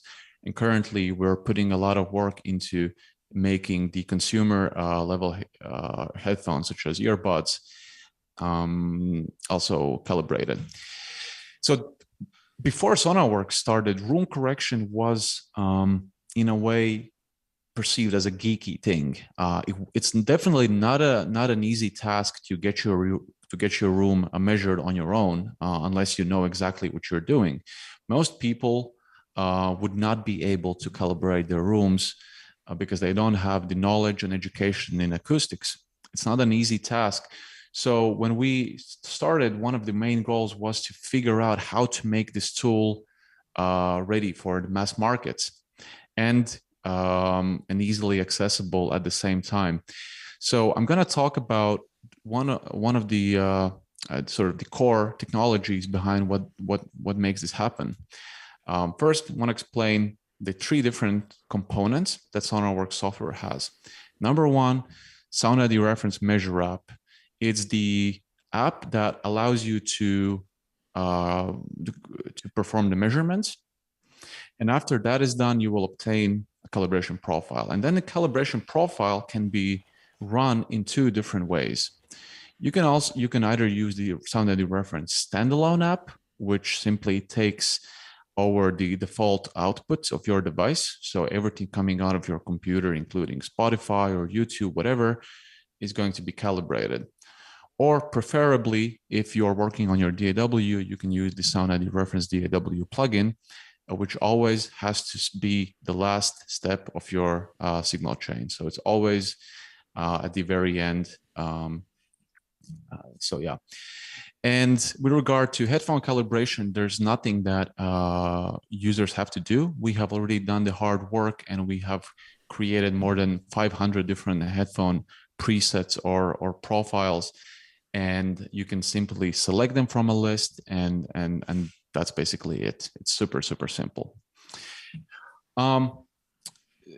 The couple of last things that I wanted to mention regarding sort of the technology that makes SonarWorks unique and stand out from the rest of the room correction solutions out there.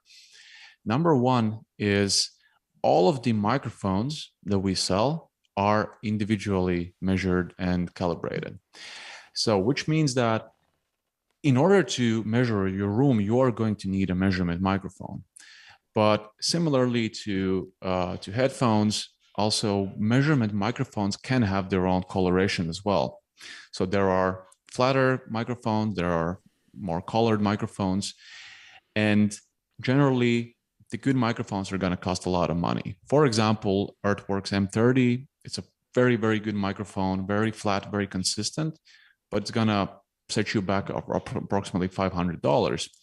So a solution that we came up with was we have a very affordable omnidirectional measurement microphone, which is not perfect. But in order to fix for that problem, we measure each and every single microphone that we sell in an anechoic chamber, and we upload this particular microphone's frequency response curve to a database.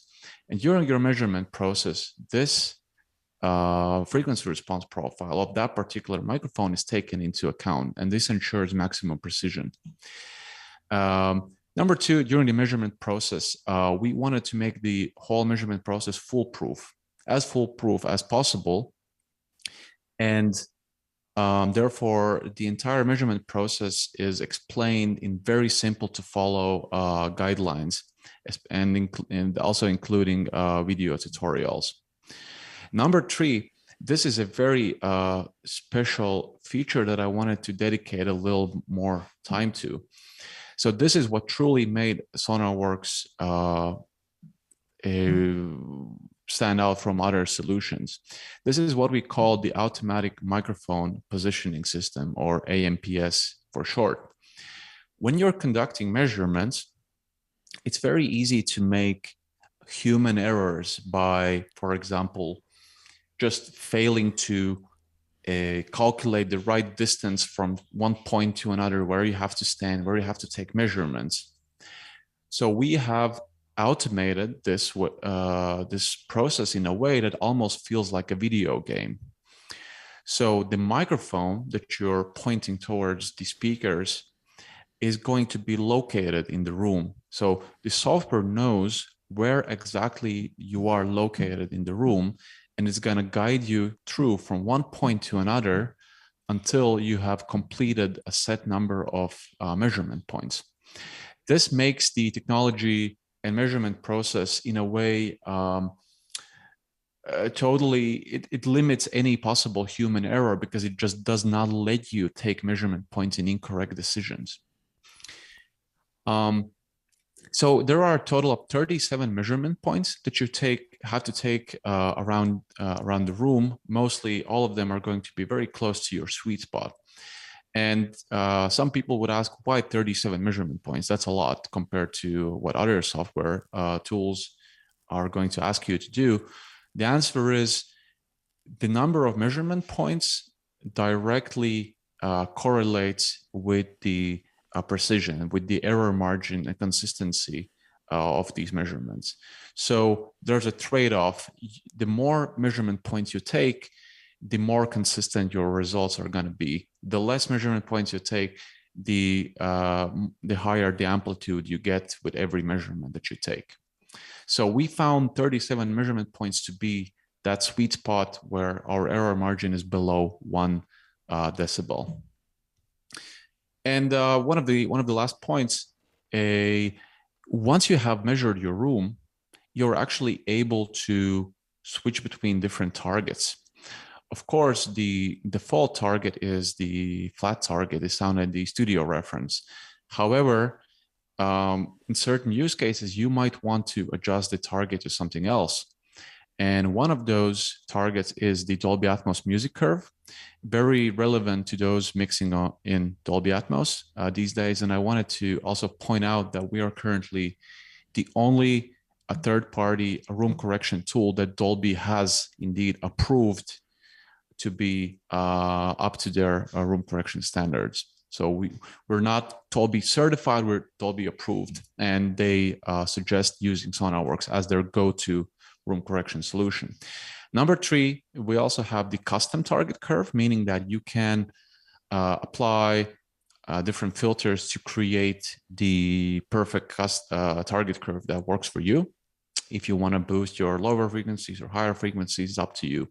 And lastly, there's also a translation check mode that allows you to check how your mix currently sounds in different environments. So you don't have to run to the car anymore to see how your mix would sound in a car. You can just switch between the presets. Obviously, we're only able to replicate the frequency response, so this doesn't give you a full impression of what it sounds like in a car, but it definitely gives you a good insight of how that would sound. It also has a mix cube, in-ear headphone preset, all kinds of presets. And almost the very last slide, I wanted to touch upon this. This is an interesting topic, however, not the focus of today's conversation. We are currently partnering with different hardware manufacturers, audio interface manufacturers, speaker manufacturers, in order to create integrated solutions where the hardware is able to run room correction within the DSP of the hardware. For example, the latest Adam Audio A-Series model. Has anybody heard about A-Series? Type 1 if you have. They released it last year. So those are really, really good monitors. And they have DSP built in. And so what you're able to do is once you have completed the room correction process, you can actually upload your room correction profile into the speakers. And so you can actually close the software and forget about it. And in a way, this is kind of the best solution because it minimizes your latency. It frees up CPU load because you don't have to run the software. It also limits all kinds of bug possibilities. So there's a ton of benefits that you get from integrating SonarWorks with different hardware manufacturers. So there are other devices that you can also find either on our software or on the internet, but that's kind of the concept. And lastly, the commercial offering is like this. If you want just the headphone correction, it's just $49, whereas the full version with a microphone is $179. And as Caleb mentioned, this is gonna save you a lot of money in the long run if you want to improve your mixes immediately. It's a relatively small investment compared to what it would cost you to redesign and rebuild your entire room. Of course, SonarWorks doesn't fix all of your problems. I never claimed that we can fix everything. You still need to treat your room. In a perfect scenario, you would like to design the room from the very beginning, but it's going to save a lot of your problems, especially if you don't have a lot of resources to invest in other stuff. That's it from my side. That's it with the slides. If I have the time, I want to quickly demonstrate what the software itself looks like. Caleb, do I have a couple of more minutes? Is that cool? Go ahead. Awesome so far. I love the DSP thing. That's going to be so cool to have it just run through speakers. But like you said, have a product where it sends out a microphone and walks you through essentially, I like the way someone put it earlier, getting a fingerprint of your room. It's just so valuable. And then having the technology to correct the problems up to a certain point. It's just, it's amazing. So what I have on screen now is the standalone app. So this is affecting all sound coming out of my device at the moment. And when you see here on the screen, these two purple lines, that's the left and right channel of my speaker system. So I have a very, very bad room, poorly positioned speakers, no treatment whatsoever. So everything is bad with my room. And well, I can obviously hear these things. I just haven't solved it yet. But this is the frequency response of my speakers that you can see at the moment. So there's clearly a lot of problems here.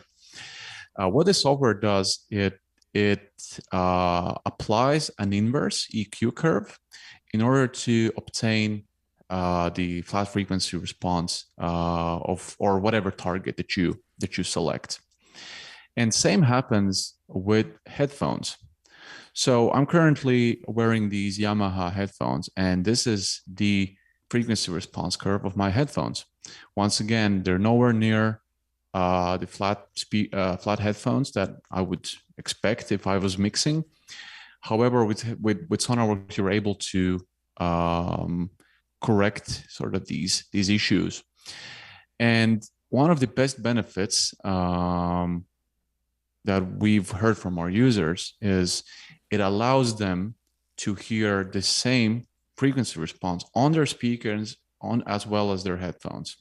So if you are, for example, living in a small apartment in a big city where you don't want to disturb your neighbors during the night, you will want to mix on your headphones, whereas during the day you mix on your speakers. For a lot of people, this is going to be a big issue because both listening environments are totally different. With SonarWorks, you can be on the same page. My last question is, guys, can you write down the headphone models that you're using? I will open up like a couple of profiles just to see what they look like.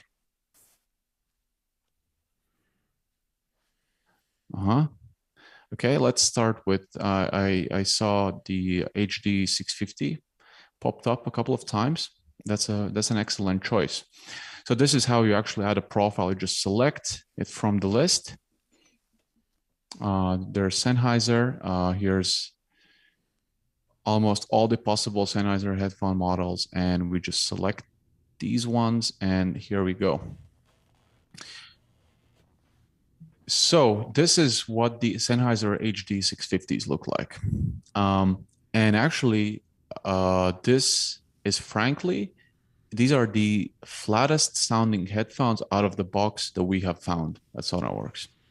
We are huge fans. Like our audio engineers would almost always recommend using the HD 650s.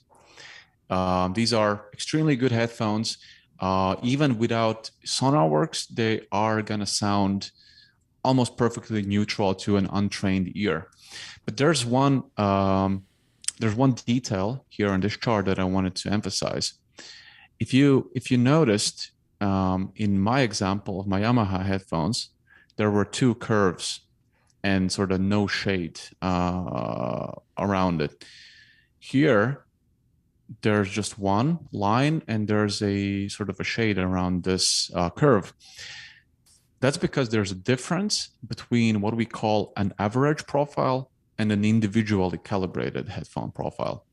So generally, our threshold is when we measure headphones, we want all of these units from the same model to fall into a plus minus 3 dB error margin.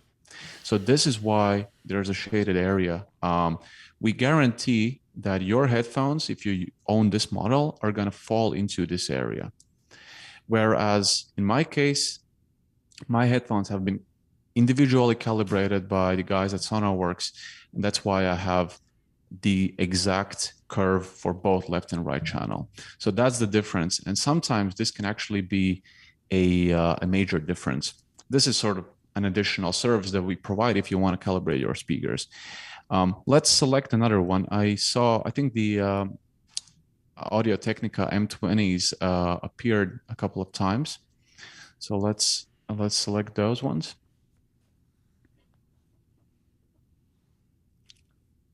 All right. So M20s are excellent headphones. For their price tag, those are really, really good headphones. As you can see, the frequency response chart is actually not that bad. There's definitely way worse out there. So these headphones by themselves, I think at that price tag, are perhaps one of the best headphones that you can get. as well. I want to exclusively select one model that I think also appeared here a couple of times, which is from Beyerdynamic. And that's the last one that I'm going to select because otherwise we'll be running out of time. I wanted to show you the DT770s by Beyerdynamic. Beyerdynamic is a very interesting case.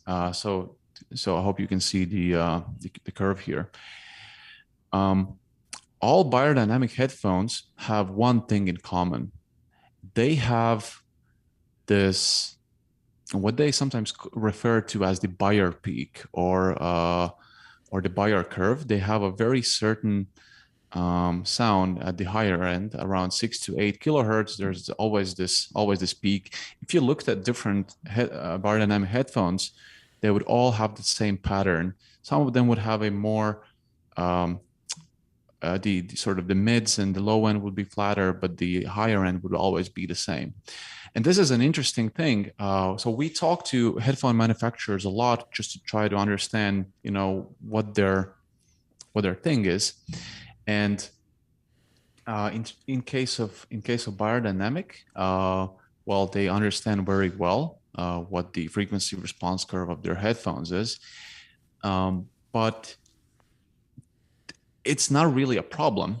It's not a problem for them because from a marketing standpoint, people are buying the sound of Beyerdynamic headphones that have been long known as the go-to headphones in studios, similar to the Sony MDR 7506s. And in many ways, the sound of headphones is very much a marketing thing.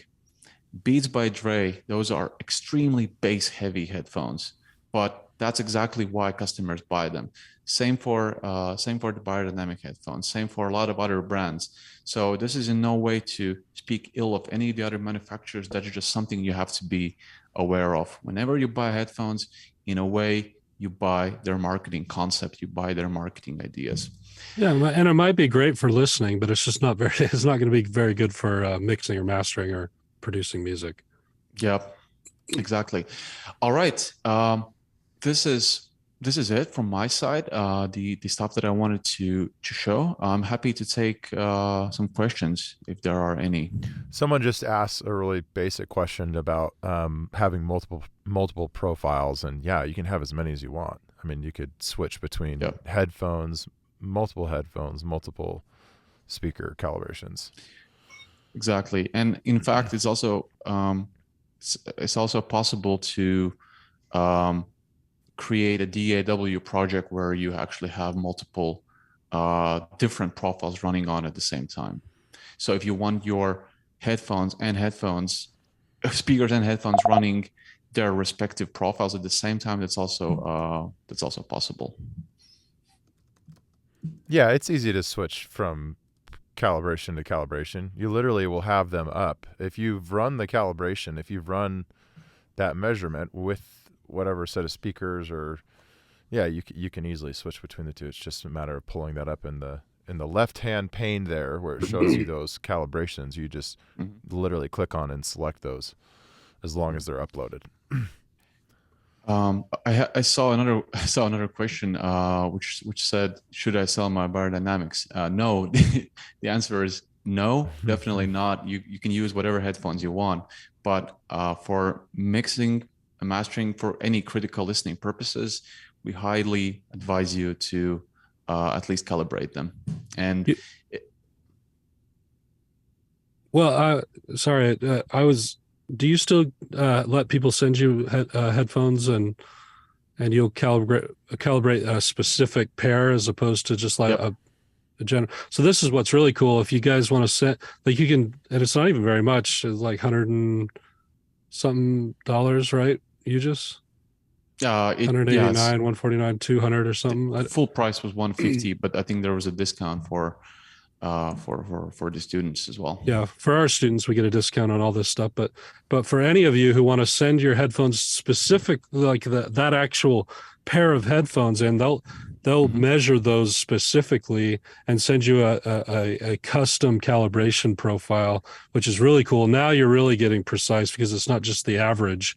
of that model, it's that specific pair. So if you're really getting serious about it, I would recommend probably doing something like that. Mm-hmm. That's definitely 149, I think, for that service or something. Exactly. And there's a couple of other questions. I saw a lot of questions about the comparison between SonarWorks and Trino. So number one, obviously, price. So if you can get SonarWorks with an educational discount for $179, depending on which Trino product you get, it's gonna set you back at least 20 times that, or even up to 10K. So, well, and just to be really clear, not everyone here is in our program, so we have discounts for our students and stuff. But the full price, if you get SonarWorks with the microphone and everything, you're looking at $299, which is still an incredible value. But just so you're not confused, the other prices would just be for students in our program. We can talk more about that. Right. There's a question that says Trino states that they also take care of phasing issues. That is true. And in fact, we will be able to do that. We will actually integrate that into the product very soon. So you can expect that update probably during the course of this year. Are you guys working on any sort of decay time, waterfall graphs or anything for your product? So that's a good question. And the answer is a little bit more complicated. We have received requests like that, especially from educational institutions, because they use it as a teaching tool, as a way to talk about issues in your room, etc. But there's one aspect. The way we position our product, the way we see our product, is we are the Instagram of room correction. So for example, Room EQ Wizard is the Photoshop of room correction, right? Meaning that there's a lot more functionality that you can do with Room EQ Wizard, but you have to understand what you're doing. You have to learn how to use that software. Yeah, it's very complicated. It's really complicated. Exactly. So for most people, we think that for at least 90 or 95% of the people, they don't need all of these features. We want to simplify room correction, just like Instagram in a way simplifies picture editing and publishing. Yeah. Well, I mean, I still use SonarWorks 90% of the time over Room EQ Wizard or something else. Yeah, for sure. Yeah, it's just so easy. It's foolproof, and I'm a fool, I guess. So, but that's why we haven't implemented these features, because we don't want to overcomplicate the product. We want to keep it as simple and as easy, as foolproof as possible. Got it. Well, thanks, you just so much for all that. If you didn't know what SonarWorks was, now you do, and you definitely don't need to go buy or any of this stuff. But this is just one of those tools that I would recommend to, my family. I would recommend it to anyone just because it's going to save you so much time. And I'm going to show you some really cool stuff right now about how to use this for more than what they intended it to be used for. He just mentioned educational companies, which we are, use it for a lot more than just correcting speakers. It actually gives a ton of insight into so much more. And I'm going to teach you about that right now. This will actually blow some of your minds a lot, but there's so much more you can do with SonarWorks if you get that program. I liked what someone said earlier. I already mentioned it, but it really is taking a fingerprint of your room. So it's giving you insight into your room. And I actually have people, like when they come into our program, I have, in terms of process, and it's kind of where we are in this presentation as well, get your listening position, get your wall right, get your listening position right, get your speakers pointed the right way and at the right equilateral triangle. And whether you have bare walls or whether you have treatment on your walls, the next step I have my students do is run a SonarWorks reading, because it's going to tell us a lot about what's going on in the room. So let's take example right here with this SonarWorks. I just grabbed this from Google somewhere, so I don't know whose this is. But there's a couple problems going on. And you can almost you can learn to read these things like a book. Like it's just a whole novel about stuff that's going on in your room. From very little things like, for example, the left and right speaker have separation almost all the way through here. What is this going to point to? If there's a lack of consistency left to right, it probably means symmetry's off. Exactly, Andrea. Symmetry's wrong, right? So now I know something on my left hand or right hand is throwing off the symmetry of my room. A lot of times what you'll see, it doesn't exist here, but a lot of times in like the 700 range or the 1K range, you'll see a dip or something. That's almost always desk reflections, for example. You'll just see it every time. You'll see it and you go, oh, that's desk reflections. So now I need to solve the problem of desk reflections. And even when it comes to these peaks and valleys, let's just suppose they are more symmetrical for the sake of the exercise. But I'm seeing a couple things here that are really important. I have a dip around 100 hertz or 90 hertz. That is a problem. I'm seeing peaks, a big peak at something like 120 that goes all the way through almost, but the peak problem is at 120. I'm having another big problem at around 300. Okay. These are modes, just like what we were talking about earlier. These are modes happening. Okay. So I'm sitting in my listening position, which this measured for me in a 100 hertz attenuation of sound, which is going to throw me off. Again, even if I correct for this, it's not going to be good enough. I want to get much closer than this before I apply SonarWorks, ideally. So the closer you can get to flat without applying SonarWorks, the better the algorithm SonarWorks has at solving the problem. It solves the problem better. And you'll see SonarWorks used in multi-million-dollar studios for even just that last little bit. But if you can't get within at least ±6, but even ±4 or something like that with just your room and treatment and stuff like that, SonarWorks isn't going to make it perfect. It's just going to make it better. But if you can get within those parameters, SonarWorks makes it almost perfect. It's really, really close. And you're talking at that point about having like mastering grade ability. Like you can master in a room like that, which is where we start our students out. We want them to have that ability so that they can train their ears really, really well, so they can learn the tools really, really well. So again, it's a fingerprint that you can use to analyze so much stuff. So as you get this product and you've found your room spot and everything, pull up and listen to some of the stuff I'm saying and see if you see any of these problems. If you are seeing attenuations or boosts in some of those areas, there's a really cool product that I can point you to. It's free, called AMROC Room Mode Calculator. Okay. I'm actually going to pull this up. On my screen so we can see it in real time because it's actually cool. All right. So let's go to AMROC. And what it allows you to do is, again, it's similar to the Harman that we saw before. So let's go back to those lengths. I think we used like 22 and 13 and 8, I think, or something like that. So let's pretend this is the dimensions of the room that we just saw on the SonarWorks. Let's pretend they're the same. They're not. Let's pretend they are. So what you can then do is go in and get a ton of information about those specific frequencies. So if I have a problem, it said it was a problem at 90 and 100, right? I can go in and see that at 102 hertz, if you look down on the room 3D model, that this is one of those lengthwise room modes. So it's having a trough at the front wall, and then almost at a third. That's why it's a problem for me. Is it's sitting almost at 33% is attenuation. Well, it was a boost. It was an attenuation on mine. Let's play like it was a boost. But this is showing you information. So what does this mean? Well, now I can track down where in my room needs more treatment.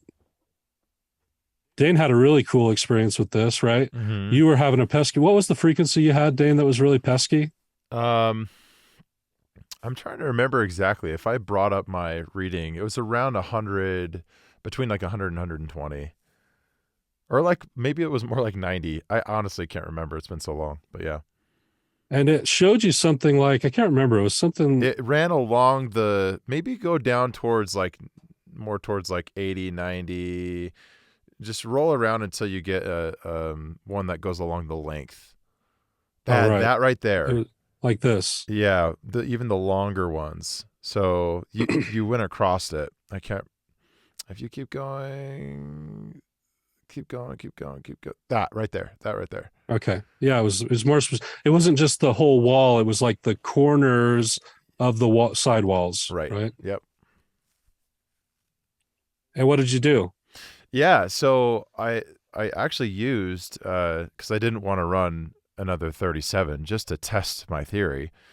But I figured, well, without hanging something, I want to just quickly find a way to see if these indeed are a problem, if like what's being shown here actually reflected in a reading. So I put a bag of rock wool, just a big old bag of it.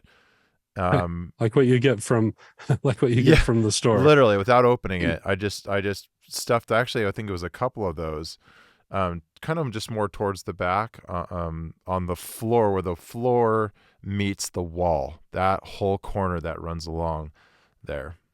And yeah, it made like a 3 decibel difference at that 3 dB at that frequency. And you could guess at how to fix that forever. Who would think that the floor on the right wall would be the problem, right? So this is again a time and energy and money saving operation. And I want you to go through this like a guide, right? You're getting all these things set up, and then you get your SonarWorks reading, and then you're using science, AMROC, SonarWorks in combination with each other, as well as other visual cues that SonarWorks give you to find the problems that need to be fixed. We solve those, then we apply SonarWorks, and now your mixes are sounding crazy everywhere. It's just awesome, right? That's what we're looking for. And obviously, Lucas is going to get way into treatment, and there's so much to know about that here in a minute. And he's going to blow your mind with some of the stuff he's going to talk about. It's really, really cool. But as far as getting to that point where I start thinking about treatment, now I have an idea of what to do instead of just guessing and throwing stuff on the wall. How many ones in chat, if you just saw pictures of what you think it's supposed to look like and you kind of just put up treatment like you saw people do? That's what I did for 10 years of my career, and this is just a much more scientific way of doing it. It's just going to save you so much time. So there's tools like AMROC here where you go in. There's other ways to do it. Some of this will get talked about in the treatment portion. It's also important to understand that frequency balance isn't the only thing that's important.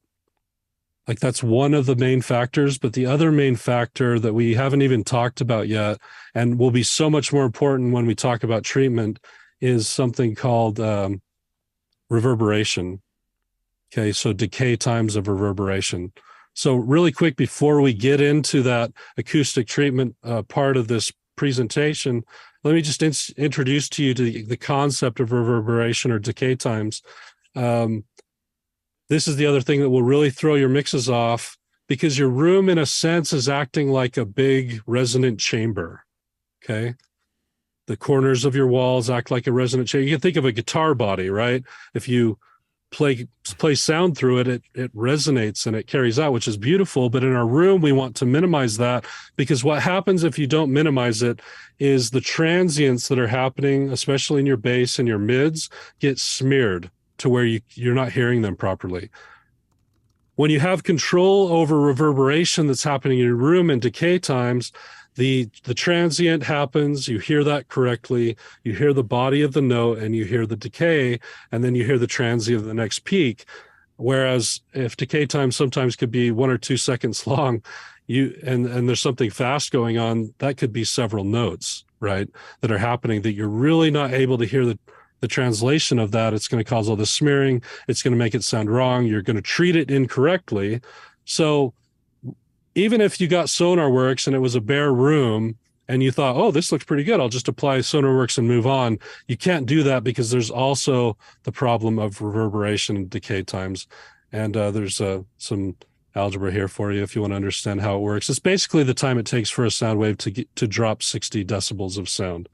So that's important, just so you know, when you get into this, when you're at this phase, when you're rewatching this video, you're going to need to use a different tool here, and you're ideally getting your reverberation times to between 0.2 seconds and 0.5 seconds. So below 0.2 seconds, some people would consider that too dead, if there's such a thing. And people consider above 0.5 seconds too live sounding. It's going to start smearing stuff. If you get up to a second or more, it's really going to start smearing things. So you have this ideal zone of 0.2 to 0.5 seconds. That's what you're looking for. And you can use waterfall graphs. You just was mentioning a Room EQ Wizard. That's another tool that you can use, which is actually going to paint you a picture of decay times, not just frequency response. It's doing that too, but also just the decay times that we're seeing here. So this is the other thing we're going to start to look at. I want you to get Room EQ Wizard, watch some videos about how to use that, check it out, get your waterfall graph, and I'll let you know how to read that right now. So this is actually a pretty good looking room. If I got a waterfall graph like this, I'm pretty stoked. The way to read it is actually depth. It's front, it's far away and close to you. Those waves are waterfall decaying. So the faster, the steeper it's decaying is good. That's what you want, is it to be very fast and steep. The parts where it's like here, where it's going a little longer, that's not a major problem, but that's showing that it's decaying slower here. And the only problem that's really evident here is getting down to like 55 hertz. This is decaying to the point where it kind of bumps up against a fourth wall there. It's chopping it off. That's what it confused me forever. Like, what the heck is this? It's like a fourth wall where it's chopping it off. And it's kind of letting you know now we're getting into a range where you're missing stuff and you need to fix this. So in this range, the only way to do that is just more treatment, more bass traps and stuff like that. And again, Lucas can get into this a little bit more, but we're fixing frequency response, and then we're fixing decay times and reverberation of your room. And anything to add to that, Lucas? Sorry. No, I wouldn't even say it's you basically fix decay time to fix frequency response, ideally. So that's really what happens first. And then, they're connected together. Yeah, exactly. It's like the root of all evil is sound bouncing around and building up, and you want to reduce that. And by that, you get a better frequency response mostly. The weird thing, though, that sometimes is when you use the SonarWorks, you can actually look pretty good in those areas. But for whatever reason, there's still decay time that's causing problems. So you can still hear it. It's yeah.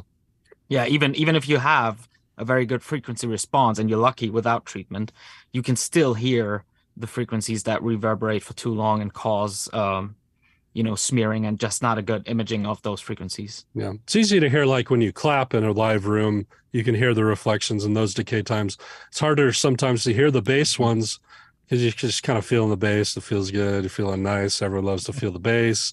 But the reality is like it's just too much. And your room is like the body of a guitar. It's just boom. It's just playing that note out, and it's causing problems. If you want to hear things on a transient level, you absolutely, if you're struggling to hear compression, if you're struggling to hear stuff like that, these are the problems that are causing that. You'll be able to hear it a lot better when you don't have these problems. So when you get to this part of the video, get Room EQ Wizard, figure out how to do a waterfall graph. You can actually use the SonarWorks mic to do it. It's really easy. Well, it's not easy, but if you watch some videos, you can do it. I know you can figure it out.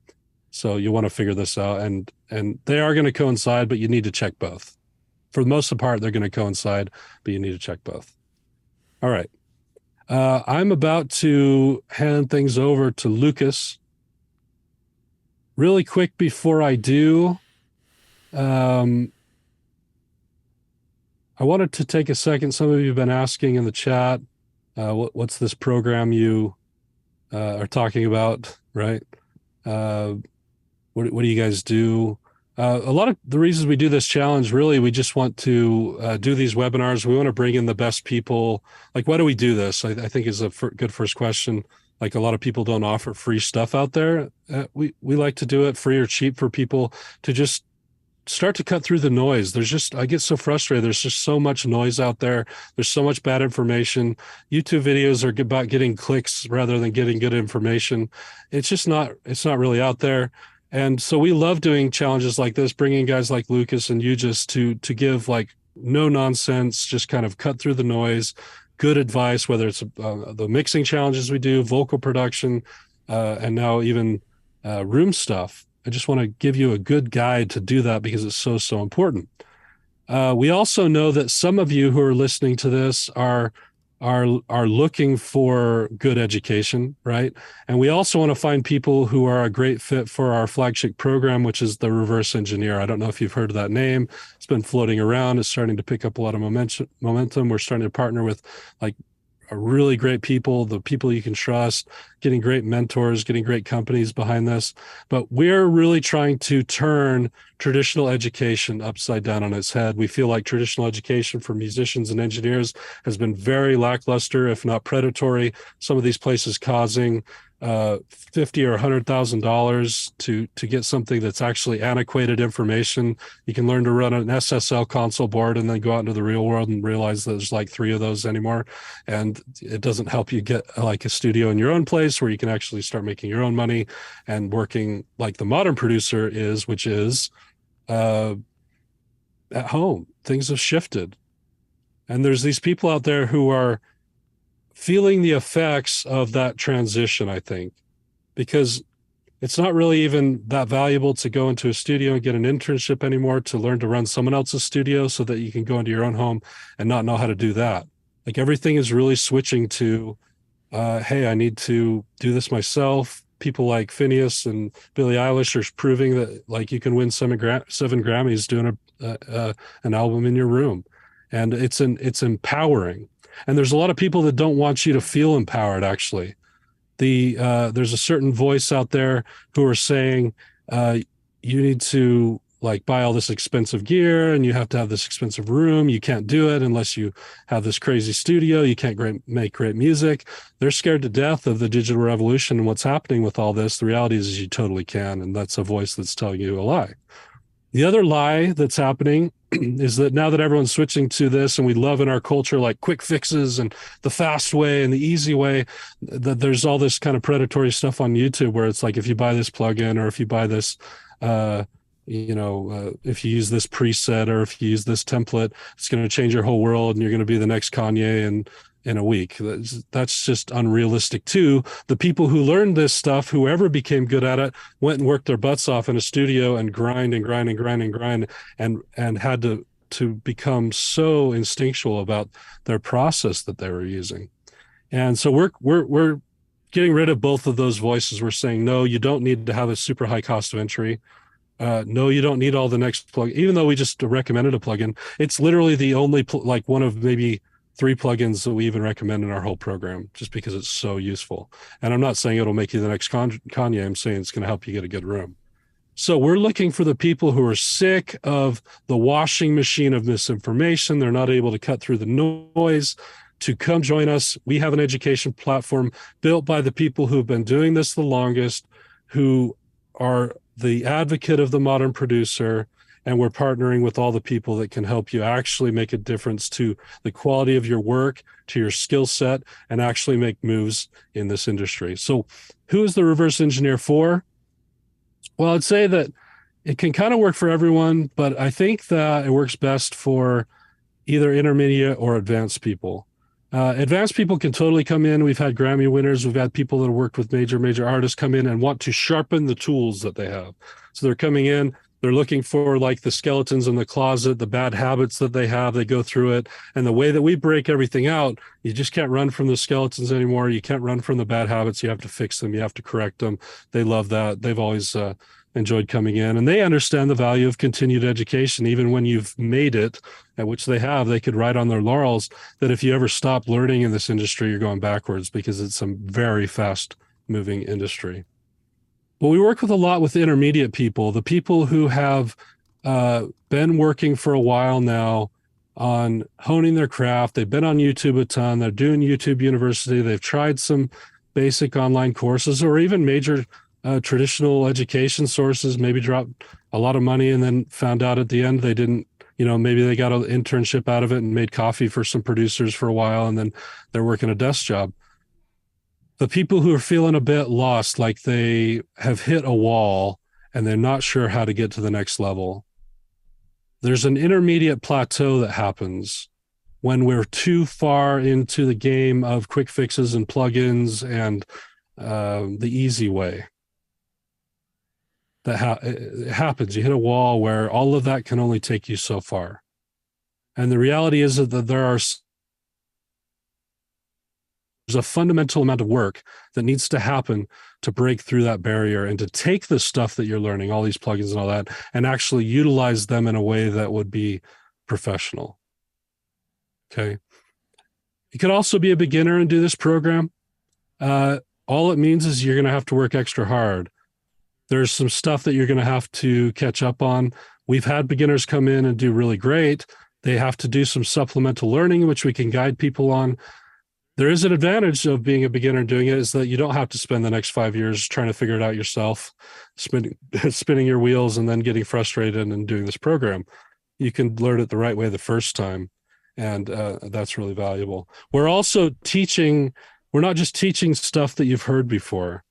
We've reimagined how engineers and producers should be taught, and we did this because we've been doing this for a long time, and we listened to our students. In the last 10 years, we've taught thousands and thousands of students, and we listened to them all along. And what this program is that came out in the last couple of years, the Reverse Engineer, is a culmination of everything we learned in the last 10 years, and an admission within ourselves of saying, we've actually been teaching it wrong too. There's a better way. And let me tell you a little bit more about what that means when we're talking about a different way, a better way. This is going to come at you, and our program will come at you in 3 phases. The first phase is the development of instincts. This is going to go back to some fundamentals that most people skip over. People get excited about creating music. People get excited about the fun part, but they skip over some of the, I guess, more boring parts. I mean, if you're here this long on this webinar, maybe you like this stuff, but it's going to go back to room stuff. It's going to go back to ear training, to where your ears are better than 99.9% of the population. You're hearing music and sound in a way that most people can't. The appliances in your house will start driving you nuts because you know that they're buzzing at 60 hertz. Like a total fundamental change about the way that you hear sound. Why is that important? Because it's essential to everything else that will come in the process. If you want to learn the tools, which is the next thing we teach you, all these tools and how to use them in the processes, if you can't actually hear what the tools are doing with very, very good accuracy, you're not really learning the tool. You're learning some broken variation of the tool, and you keep finding yourself frustrated. Those instincts have to be in place, and there's this transition that happens at some point where you got the room, you have the ears, and a deep understanding of the tools, and something happens where you stop guessing. Everything slows down or speeds up, because you're then not reaching for knobs and testing things out. You know exactly how to shape sound the ways you need to shape sound to do anything you need to do, whether you're producing or mixing or mastering. See, it's all tied together. People say, oh, I only want to learn one of the areas. If you really want to be great at any of the 3 areas, mixing, mastering, or production, you need to understand how they're all connected together. And that's the next thing we do in phase 2, is connecting all this objectivity, right? All this ear training and the understanding of the tools, the left brain technical stuff, because there's rules with that. It's very left brain. Connecting that to subjectivity, to creativity. There's this way you can connect the two to where now when you're creating, you're not limited by the technical stuff that you're deficient at. There's no moment where you get to the point, and probably many of you have been here, I totally have, where you have this idea in your head, but you're not able to get it to come out the speakers, much to your frustration. That is a lack of technical skill, not knowing how to translate sound and the ideas you have in your head to come out of the speaker. So learning objectivity, learning the left brain, learning that stuff doesn't diminish your ability or distract you from creativity. It emboldens creativity. It unlocks creativity. And that's why we teach our program in reverse. What's the most objective part of the whole process? It's mastering. We start with mastering and see how that relates to mixing, which is the next most objective part. Some subjectivity, so we start blending the lines, and then finally teach production. And by the end, you see the whole method all the way through, and you have this end in mind perspective that I'll explain a little bit more about. We also have another phase, which is leveraging your skill set. There's so many people that get frustrated in this industry because they believe to be successful, you have to know somebody. And in a way, it's kind of true. It's a frustrating reality of all of this. But what we've committed to do and what we've been doing is bringing in those industry leaders, paying them to come in and work with our students, people who run publishing companies and A&Rs and people from labels and people who are big time at how to set up a mix and mastering business or whatever else it is, so that you can interface with them directly and have the opportunity to make those connections that are so hard to make. We save that to the end, obviously, because by that point, you are able to wow people. Your stuff is very, very good. We take a ton of pride in our students' level that they get to. Like, they start to scare us sometimes, right, Dane? We're like, oh man, you're actually better than me. Mm-hmm. And I love that, actually, because that's what it's all about. And then we leverage the skill set. We put you in front of people that can change your career. Or we show you how to set it up yourself and build the business that you've been waiting for. And that's a real key piece to all of this that's really important there. What is it more specifically? 29 weeks of immersive training. It's actually a year-long program. So it's a 1-year program. We call them weeks, but it's like sections. So there's 29 sections of training that's going to take you through first mastering, then mixing, then production. Now, trust me on this. There's method to that madness. We learned it from training mastering engineers. So for many, many years, we trained just mastering engineers, but we kept hearing something from them when they would talk about their experience with us. They'd say, I love learning mastering. It's a lot of fun. It's the kind of the missing puzzle piece in a lot of what I'm doing. But I've noticed something else. I'm not just learning mastering, but my mixes and even my productions are getting better because I've gotten rid of the skeletons in the closet. I was already good at this stuff, but I've got rid of bad habits. I'm hearing things on a whole different level, and everything is affected by my immersion into the objective technical training, the stuff people skip over. It was unlocking for them exactly what I was talking about. So we start with mastering, then mixing, then production. We have business foundations training. Just if you want to start your own business, we can do that too. But again, we also want to connect you with industry leaders, and we do those through electives. This is not just videos though, and recorded stuff. That's just the stuff to catch you up and give you an idea of what this program is. It is also, and a big part of this is it's a 1-year live one-on-one mentorship weekly. There's actually 4 times weekly where you can get on and have live one-on-one mentorship with some of the best mentors in the world. I promise you, we're about to announce another one in another week, and it's going to blow all of your socks off. We just announced Devon Terrell from Help Me Devon last month. There's myself and Dane and other mentors. They're there to work with you. So you're absorbing all this stuff from the training. You're taking it into the mentorship, and we're refining until you're absolutely instinctual and you're able to create the stuff that's in your head. And not to be, you don't want to, last but not least this, for sure, it's the huge community of like-minded musicians. So if you've been in our school platform, it has that kind of Facebook style feed where you're able to communicate with with other musicians instead of school where it's a lot of people. These are the people who are in the program who are very serious. These are people that I've seen lifelong friendships being made. I've seen people start companies together, and there's so much resource. There's so many talented people and also people who are beginners, but it's a safe place where people can come and just get the help they need. In addition to the mentorship, if you just need a quick question asked or something, it's amazing. I'm so proud of our community. Actually, it's one of the things I love most about all of this, actually, right? How does it compare to Full Sail? Well, Full Sail is $50,000. Right? Someone just asked in the program. Devon Terrell, who just joined us, went to Full Sail, and I have a lot of students who in our program who went to Full Sail and say that it's not really giving them what they need to be successful as a modern producer, but it's also $50,000. Okay, that seems like a lot. I'm going to tell you our price in a second. And just be really straight up front. This is not a sales pitch as much as an invitation. If what I'm saying to you resonates with you, I'm going to allow you to book a call with us to talk about it further. You're just going to talk to one of our counselors.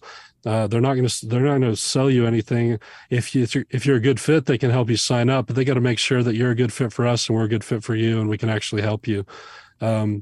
We're going to give you an opportunity to book those calls right now. But the last thing I want to say about this is it's not magic. We've put a lot of time into creating what we think is the very best education platform for producers and engineers in the world. And we're going to, if we're not that, we're going to make sure that we are. But it's not magic. It's just going back to the foundation. It's hard work. It's fundamentals. It's learning the stuff that all those interns and major studios used to learn that's now become decentralized as the big studios have died out. Combining that with the modern take on all of it that is relevant now. And our platform and our curriculum is constantly updated to keep up with what's the most relevant so that our students have the best chance to do the best they can. It is pretty magical. What we're going to do for y'all, give you this link here. We're going to leave it in the chat there. If you want to discuss whether we might be a good fit for you, if you love the way that we're teaching this stuff, if you like our vibe, if you resonate with what I'm saying, no pressure, but just book a call and discuss with us whether you might be a good fit. If you've been looking for really good education, if you're finally starting to believe like I need to take this to the next level, if you're listening to what I've been talking about and there's a little voice in your head that's saying maybe it's time to take an investment out and put it into yourself, to put it into your future, to put it into your career. If you're hearing that voice, then book a call, because that's the voice of reason saying to you to believe in yourself and to love what you're passionate about. We make it really reasonable. It's not $50,000, it's $5,800. It's as cheap as we can possibly make it. And when you see the team of people that we have, you'll wonder how we can do it. But we can do it, and we give you a ton of attention. We also have payment plans. We finance internally, so you don't have to go out and get a loan. We can work with you on that. And the last thing is anyone who joins by Friday, is that right, Michael? Yep, that's right. Anyone that joins by Friday, we're going to send you the $300 SonarWork package absolutely free. I don't even know if you knew that, but we are. We're going to throw in the SonarWorks because we have our students buy that. We give them a discount anyway, but that's something that's just essential for you. So, all right. Caleb, you want me to? I could just add a couple quick comments here. Go for it. So first of all, again, if you have questions on any of this, go ahead and book a call. I'm going to keep spamming the link in the chat there. I want to be really transparent with you guys for just 30 seconds and just say, the reason we do these challenges is twofold, right? We want to be judged based off of what we do, not what we say. So all of the students that are in our program that you see chiming in the chat, the only reason they're here is because we fulfilled, hopefully, on our promise to them, right? I will open myself up to positive criticism as well as negative criticism from any students that are in the chat. And that's because we believe in what we're doing and we believe in actually fulfilling on our promises instead of just taking 50 grand from you and giving you a piece of paper that says you're an audio engineer and you don't actually have the skills to do so. So the reason I became GM of this company was because I went through it. I was a student myself. I went through this way, way, way back when it was just a mastering program. And when I quit my job on Wall Street and started to produce music, this was the thing that got the vision that was in my head out into the real world. And that was something I was so passionate about that I came in and I started working about this. So we don't support this program because we work for the company. We work for the company because we support this program and we've seen the lives it's changed. So if you're passionate about music, if you're the artist who can't get what's inside their head to come out of the speakers, if you're the producer, if you're the engineer, this is the best place to go for an audio education. Point blank, I will hang my head on that. I will say, don't go to Full Sail, don't go to SAE. Come to us, give us a chance because we're disrupting and we're changing the way that we do this. And it's all because we believe in you and your ability to get the vision out of your head. And we don't want you to drown in hundreds of thousands of dollars in student debt. So again, don't listen to me, listen to the students. I promise you didn't pay them to come here. We believe that our students are our best representatives. Except Nick. Nick, yeah, I slipped him a hundy. Yeah, exactly. But Nick's always on here shouting out good praises. He joined, 3 or 4 months ago, Nick? You've been loving it.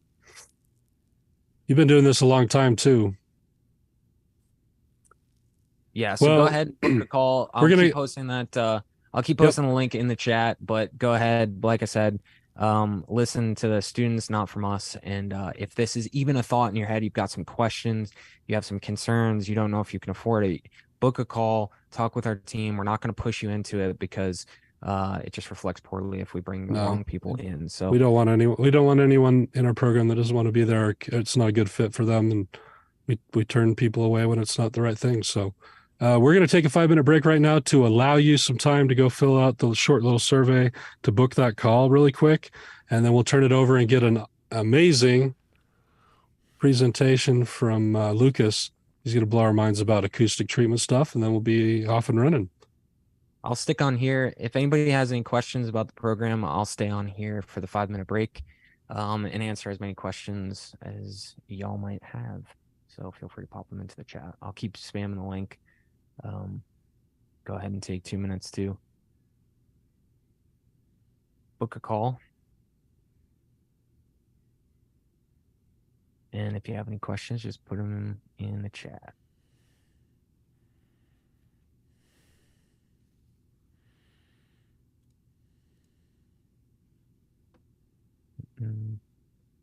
Where's the survey? You can go ahead and click the link right in the chat there, that mastering.com/TRE, and it'll take you to the book a call where you'll fill out the quick survey.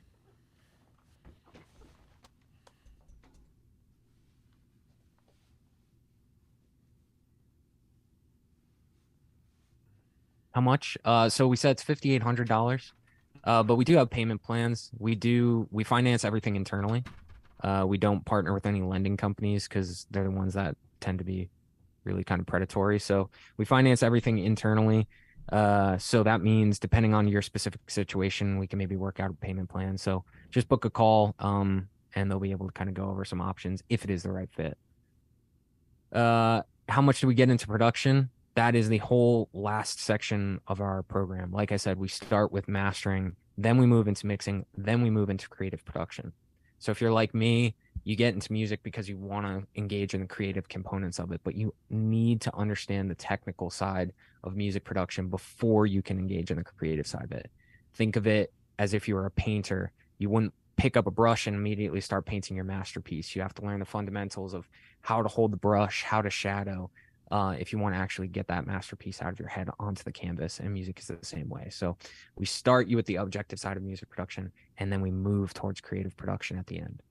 And what the guys have done with the creative production section is just awesome. It's revolutionary. So you'll love it when you get there. And again, we're going to be including SonarWorks, the room tuning microphone, and the room correction software for anyone who joins before Friday. What if you just want to master? We're mastering.com.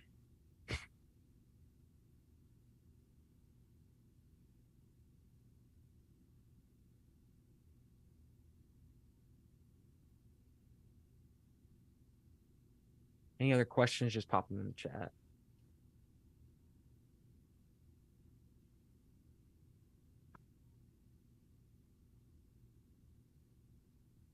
Yep, GIK is going to be talking in just a second. Lucas is going to walk us through in just a sec here.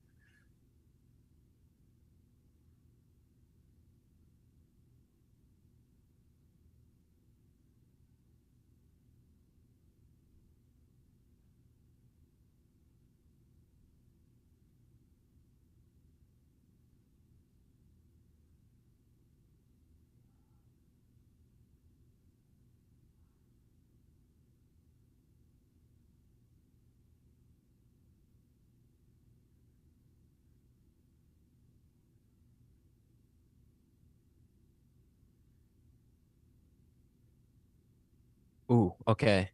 5,800 is expensive with no credentials. That is the question I was waiting to get. I love that question. Music is the sole place where a degree saying that your music is good is meaningless. No one is going to care about a piece of paper that says you make good music, right? The only thing that matters is if your music actually sounds good.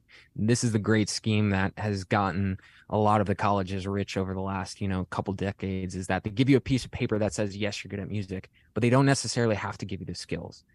Everybody wants the degree. Everybody wants that validation at the end of it. But the thing you need to focus on more than anything is, can I get industry standard sonic quality from my music? That's what we focus on. And if we went and we got accredited and we were able to give actual degrees and credits, all it would do is slow us down, because now we got to submit our curriculums for reviews and boards and regulation and all this red tape. This allows us to stay nimble. It allows us to update, and allows us to focus on actually getting you the skills instead of a piece of paper. And that would be exactly, it would get us to the point where we'd have to charge tens of thousands, just like the other colleges. So this allows us to stay effective. It allows us to stay lean and change to the changing landscape and focus on the skills. So I purposely am keeping us away from going the accreditation route. You can ask Caleb and Rob, our CEO, because I think that is our competitive advantage. Do we have starting dates? Nope. You can start whenever you like. It's rolling enrollment. So go ahead and book a call, and they'll talk about that with you. Keep posting the link in here, and then we're going to get going in just a sec.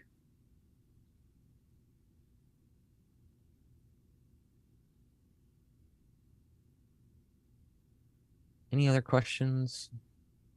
Do you have a curriculum list broken down by topics? If you book a call, they'll walk through that with you. So again, I know probably people are anxious to maybe book a call because they think it's going to be like this intense sales process. I promise you, the only reason that we have people in this chat that are singing our praises is because we bring the right people into the program. So if you're not the right fit, if it's truly not the right thing for you, we are not going to steer you into this program. So book a call if you're on the fence, and we'll discuss it. We'll take you through the curriculum. We'll explain how it works. We'll let you ask questions.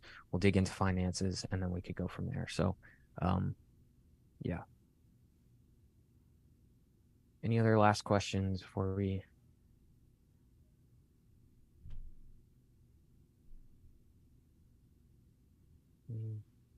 How many people are typically in the program at? So we're up to 750 students in the program now so far, give or take. And that's just growing because the community is always building. Like I said, I was a student of one of our old past programs. So the only reason I'm here is because this was life-changing for me.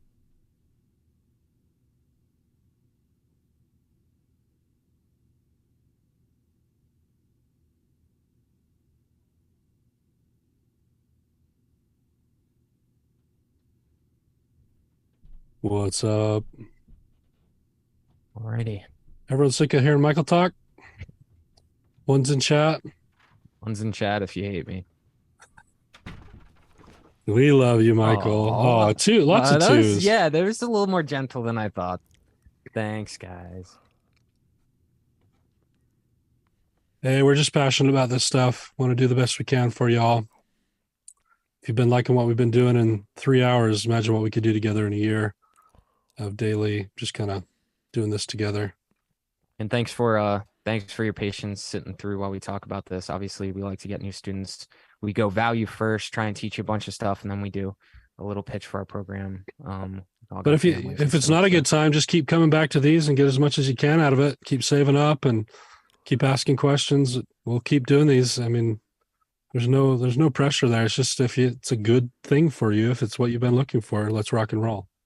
Yep. All right. I'm going to stop sharing. Lucas, my man. Yes, sir. It's all you. Thank you very much. Just a second. I hope you can see my presentation. Is that working? Yep. Great. All right. My name's Lucas of GIK Acoustics. I manage customer service and sales in our European department, and I have myself come into the world of room acoustics by being a engineer, producer, studio owner, which these days is more of a hobby than a job, but I still have a little studio myself. And we are a company out of Atlanta, Georgia, and we have, like I said before, a European department, mostly in the UK, But we also have a manufacturing plant in Poland, and ultimately that gives us the option to serve most parts of the world with our products. Some exclusions, but usually you can get our products anywhere in the world if we can get them shipped there. What do? We do all kinds of acoustic treatment products that you could imagine, from absorbers, bass traps, diffusers, tuned bass traps, anything that is passive. So we don't offer any electronic solutions or, any active bass trapping at the moment. Everything we do is based on, physics and material science. You can see some examples of what we do here. Many major brands and also engineers trust our products for room tuning purposes. We're not involved in building rooms, which means we usually treat rooms that are already existent or planned. And then we treat the internal of the rooms with our products. So isolation, soundproofing isn't really our forte, really. We just work with the room acoustic side of things. So, what kind of products are there? What type of products exist in the world of room acoustics? One of the most common products that everybody should have seen already is a broadband absorber. A broadband absorber is basically some kind of frame, usually, or maybe just material in the case of foam absorbers, which then is filled with absorbent material and wrapped in fabric, or, there's many design ways, but usually the standard type of absorber is a frame, absorptive material, and some fabric around it. In our case, we offer a very large variety of fabrics, so everybody can get the colors they like and combine them in any way you would want to. What does a broadband absorber do? Easily said, we convert energy. So we convert sound energy into heat. And we do that by, in this case, stopping the velocity, the speed of sound, or slowing it down. And thus the energy is changed into heat energy, and then ideally completely removed, or at least a majority of it. With a broadband absorber, you usually want to cover your maybe lower mids to high frequencies. So with a broadband absorber, I would not try to absorb a deep mode in the range below 200 hertz, but reflections, I'm going to speak about what type of reflections there are later on. But yeah, mostly mids and high frequencies are what we want to remove with a broadband absorber. A broadband bass trap or a velocity bass trap is more or less the same concept, but we just use a way bigger product. Usually you can see them in corners, so round ones, square ones, triangular ones, they all more or less do the same thing, which is absorb sound energy again. And because they are big enough, they can also absorb lower frequencies. There's a myth out there that velocity broadband absorbers wouldn't be effective, but it's very theoretically outdated knowledge, because if you make a broadband bass trap in the right way, you can actually get to very low frequencies, and you get a broadband absorption, which is a lot better than just absorbing specific modal problems, because you take care of the whole frequency range below 200 hertz, ideally. Of course, some frequencies are too low for velocity bass traps, but we can cover mostly everything to about 40 hertz. If we can't deal with something and it's below 40 hertz or maybe around 40 hertz, depending on your room and space, we would use tuned bass traps, and they work with a different concept. They don't work with velocity, but with pressure. So with a tuned bass trap, that can be Helmholtz resonators, membrane bass traps, or plate resonators. There's different designs which all do the same thing. It's absorbing bass energy through sound pressure and resonating, or in the case of a Helmholtz resonator, forcing the sound into an opening or various openings into a body that has a certain volume, and then you create a sort of anti-wave, or with others you absorb the sound. It depends on the design, but they all use pressure. That means they're usually more narrow in response. They cannot cover a wide range of frequencies, but usually just a small range, depending on design, bigger or smaller, but never that wide as you would have it with a velocity bass trap. And so they're more specialists for specific scenarios where things get problematic. One important aspect is you need them to be where you have pressure for that specific frequency. That means when you have a 40 hertz mode issue that you need to absorb, we need to find the area in your room where that frequency is very loud and has a lot of sound pressure, so we can actually excite that tune trap. And that makes them harder to place or position and more sensitive towards placement changes or placement errors. So working with tuned bass traps is a very fragile process sometimes, and you need to be sure you're doing the right thing. So it's more of an expert tool for fine tuning, in my opinion, than a general solution for everybody. That would be your velocity bass trap. These are really if you want to get to the highest level of performance in the low end. And then we have diffusers, and diffusers do not absorb sound at all. They break sound up, they redirect sound, they change the phase relationship of frequencies, and I always use the image of a water vaporizer or something where you get like, instead of a harsh reflection, you get a cloudy, open sounding reflection, which also isn't as intense in energy. So they are used in the back of a room, like you can see behind myself right now, or on the side walls in the rear of the room to, create open sounding controlled environments without over dampening your room. So it's a bit of a add on to your broadband treatment and your general absorption. And it's also a very nice tool for any recording room. If you want to record instruments, if you want to have a lively but controlled space, diffusion is the way to go. Usually diffusion covers, in the real world, it mostly covers frequencies from the lower mids to very high frequencies. It does not cover bass. You can build diffusers that would cover the bass range, but they would be massive. So you can see something like that, maybe see something like that in a room that was built for classical music. That happens, but it's not something you will see in normal recording or mixing studios, mastering studios, because it's just, you need a way too large diffuser to make that happen. And then we have combination products, or also known as BAD diffusers, and that's a combination of absorption device and diffusion plate. Here, the diffusion does not work with phase shifting, but more with the difference of sound pressure.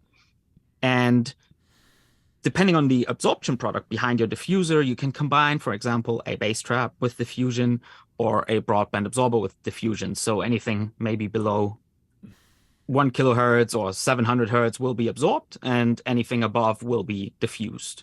So you have a good solution for most medium to small size rooms where you want to still absorb your lower mids and your bass, and you also want to keep some liveliness in the room. So these are, a great addition for many home mastering or mixing studios. Material science is really important, and it's probably, as said in the beginning, one of the most important things to learn when you get into treating your room. Foam products in general are a bit of a prosumer product because most studio building is done with mineral wool or any type of fiber, glass, or these kind of materials because of their absorption in the lower frequency range. With foam, you get strong absorption for your upper mids and your high frequencies, and then it gets weaker quickly. Mineral wool, especially if you have a lot of depth, can go towards very low frequencies if the material is the right one. There is some mineral wool that I wouldn't use for absorbers or bass traps because of its density, and or as physicists call it, the gas flow resistivity. Basically, this value defines how well you can absorb low frequencies with material. And foam, no matter how deep you would make it, the corner trap or whatever you build from foam, you cannot absorb these low frequencies because that value is just wrong and it's too dense, basically. And there's a sweet spot where most of the products that are used in studio constructions lie. And if they are within that range, you can, build your normal absorber, but you can also build your big bass trap and they will work. And we made a little comparison of your typical foam corner bass trap that you can get on Amazon or wherever for, a few dollars, and our 244 bass trap, which is a bit more than 4-inch deep panel bass trap. So it's probably one of our weakest bass absorbers, but you still get a good idea of how much better the material performs. We have here the waterfall of an empty room. This is what your foam wedges do. So you see a little bit of reduction in the lower mid-range. And this is what happens when you use 4 inches and a little bit of rock wool. This is a absorption coefficient measurement for 10 centimeters of basotagged or acoustic foam, as it is sold often these days. And you can see how drastically it reduces in performance when we get below 500 hertz. So at 125, we already only have a value of 0.2, which means 20% roughly of the sound on the surface would be absorbed. 80% would be reflected back to you. And the lower you go, the worse it gets, of course. They usually don't measure below 100 hertz for the norm testing in testing facilities. So that's why you don't see anything below that. We have a test of our own from one of our newer products called the B4 panel. It's exactly 4 inches deep. So again, it's not a thick corner bass trap. It's a broadband absorber, which can trap a little bit of bass. And as you see here, we already get 0.9. So 90% of sound absorbed at 125, and you still get 0.63 at 100, and even 0.36 at 80. And that is flat on the wall without any air gap behind it. Because if you put something like this in a corner with an air gap behind, you can increase the effectivity towards the lowest frequencies. And that just shows you how much better rock wool performs, especially if you then put it into bigger frames and just make bigger traps from it.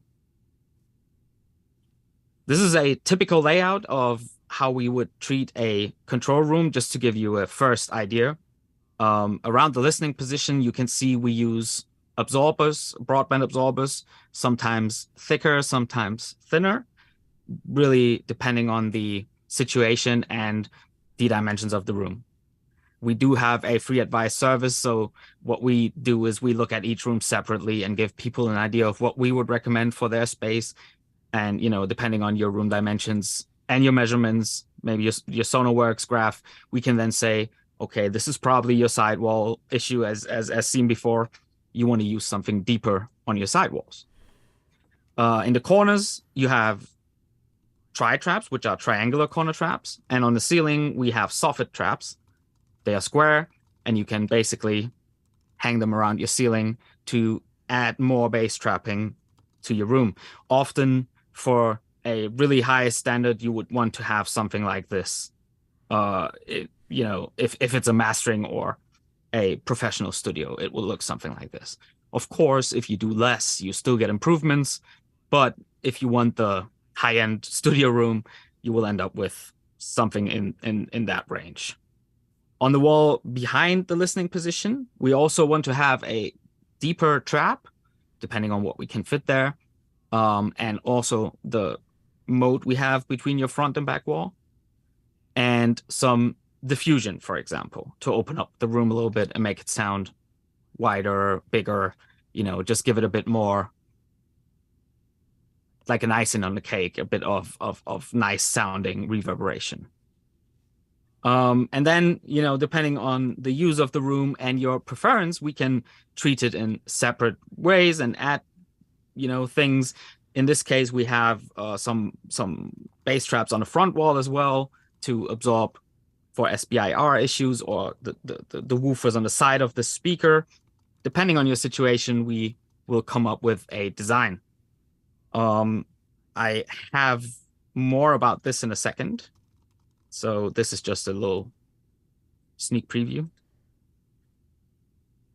One of the most overlooked issues, in my opinion, is treating your early reflection points. Early reflection points are incredibly important for your imaging, for your frequency response in the upper mids and high frequencies, and also for hearing rooms and spaciousness. It's just very important for how your speaker performs. Early reflections happen on your left and right, as you can see in this image, and you have one reflection point for each speaker on each side, and you have 2 reflection points on your ceiling. Those early reflections are called early reflections because they happen usually below 30 milliseconds, and that's why your brain is not able to separate them from the original signal. So their impact on your speaker sound is massive, and it can be solved with just a few panels, really. 2 panels on your side, on each side, and 2 on your ceiling will do night and day for your mids and high frequencies and the imaging of your speakers. Early reflection treatment is, to me, the bread and butter acoustic treatment everybody should have if they have some treatment at all.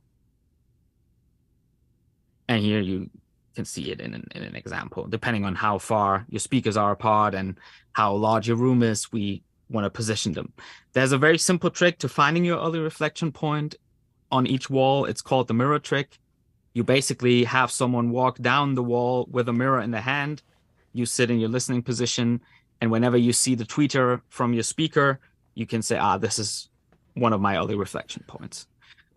We also have videos about this online, so if you Google for early reflection points and GIK, you can find a detailed video about how to find them and how to go through this process.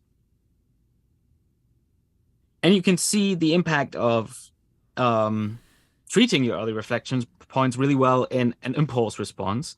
So this is a room without any treatment, and the impulse response shows us what happens to one impulse sent into the room over the time. So we see 50 milliseconds, and at 0, that's where the impulse was sent into the room. And then we can see all the reflections that happen within 50 milliseconds. And when we treat the early reflection points, as you've seen in the example before, that graph, oops, doesn't do it. Sorry. How do I go back here?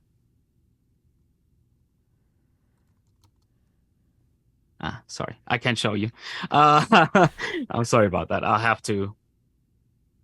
No, I don't have it now. I messed up on that one. But what you would see is a decay that is more natural, so the reflections start to fall off. And if we look at this again, you can see how the reflections are still happening. And if you would have treatment, they would start to fall off. And there's certain values. So if you want to, for example, have a smaller room optimized to about 200 milliseconds of decay, you would then not want any reflections above -20 after 20 milliseconds.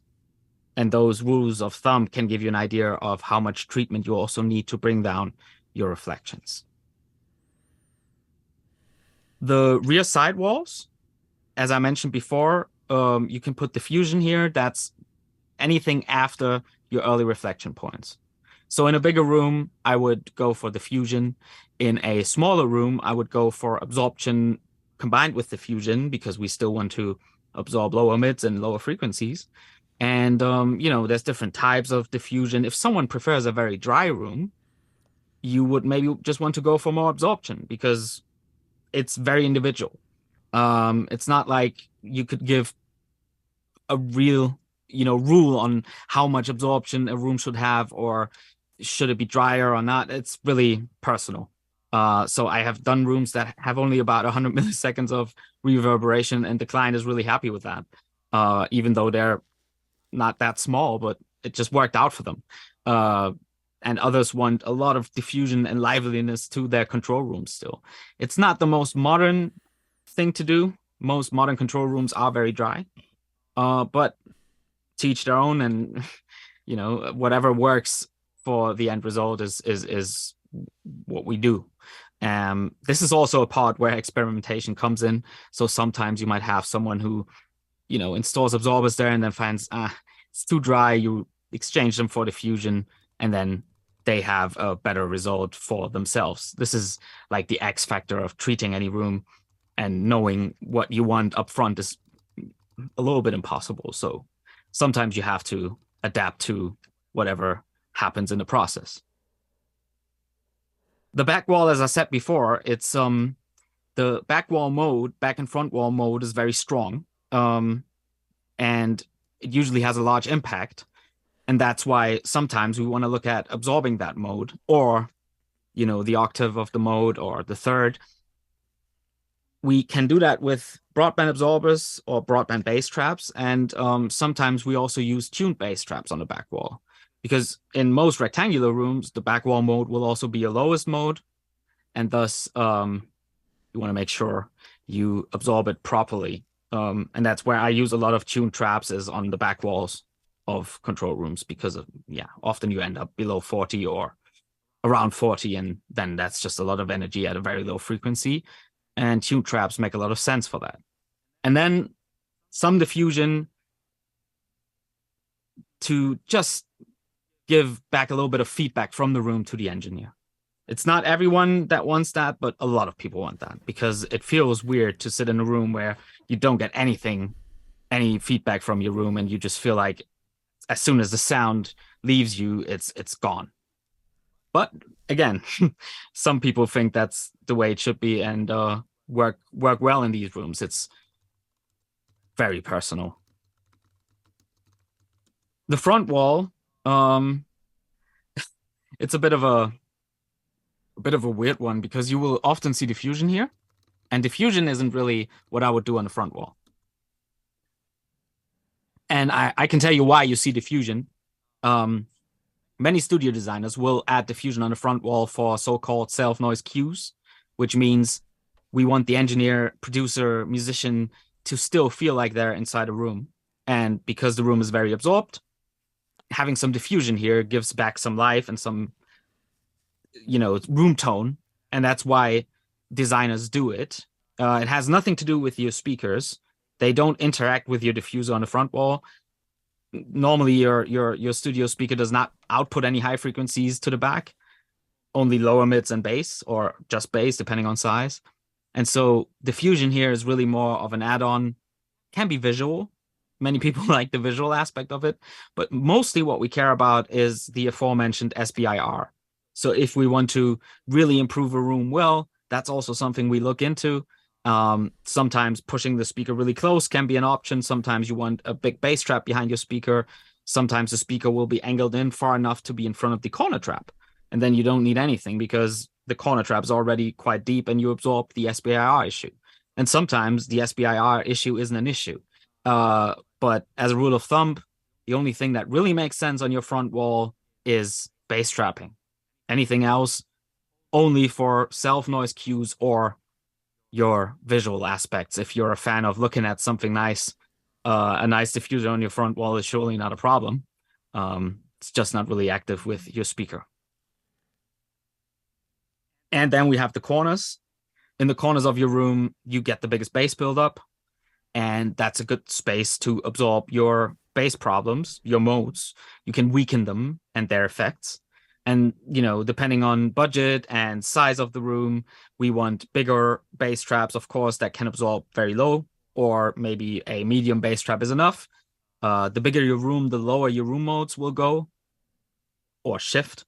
And so, especially in smaller rooms, we can often get away with not so big corner traps. And in larger rooms, we need the bigger ones, or, depending on the situation, some tune treatment.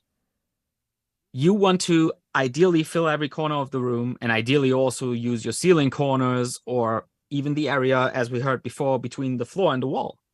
Anywhere where we have one or more boundaries come together, we will have bass buildup, and that's a a place where you can absorb bass. You want to absorb as much bass as you can. And I've never seen any room that had, too much corner bass trapping. It's in reality, it's not a thing. So as much as you can, and in any place where you can find space for it, it will improve your low end. It's, very important for bass response. And the one thing most studios get wrong, or most people get wrong in treating the studio themselves, because it's just overlooked how important bass trapping is. All your issues start at the fundament, at the bass. And so you want to make sure that you cover that very well. I often get asked if it's important at which height you have corner traps, or none of that is important. What matters is how many corner traps you have in your room, and that you place them, wherever your walls or wall and ceiling meet, so they are in the right position to absorb bass. Height and such things do not really relate to bass frequencies, just because of the wavelength and the size of your waves that we're talking about.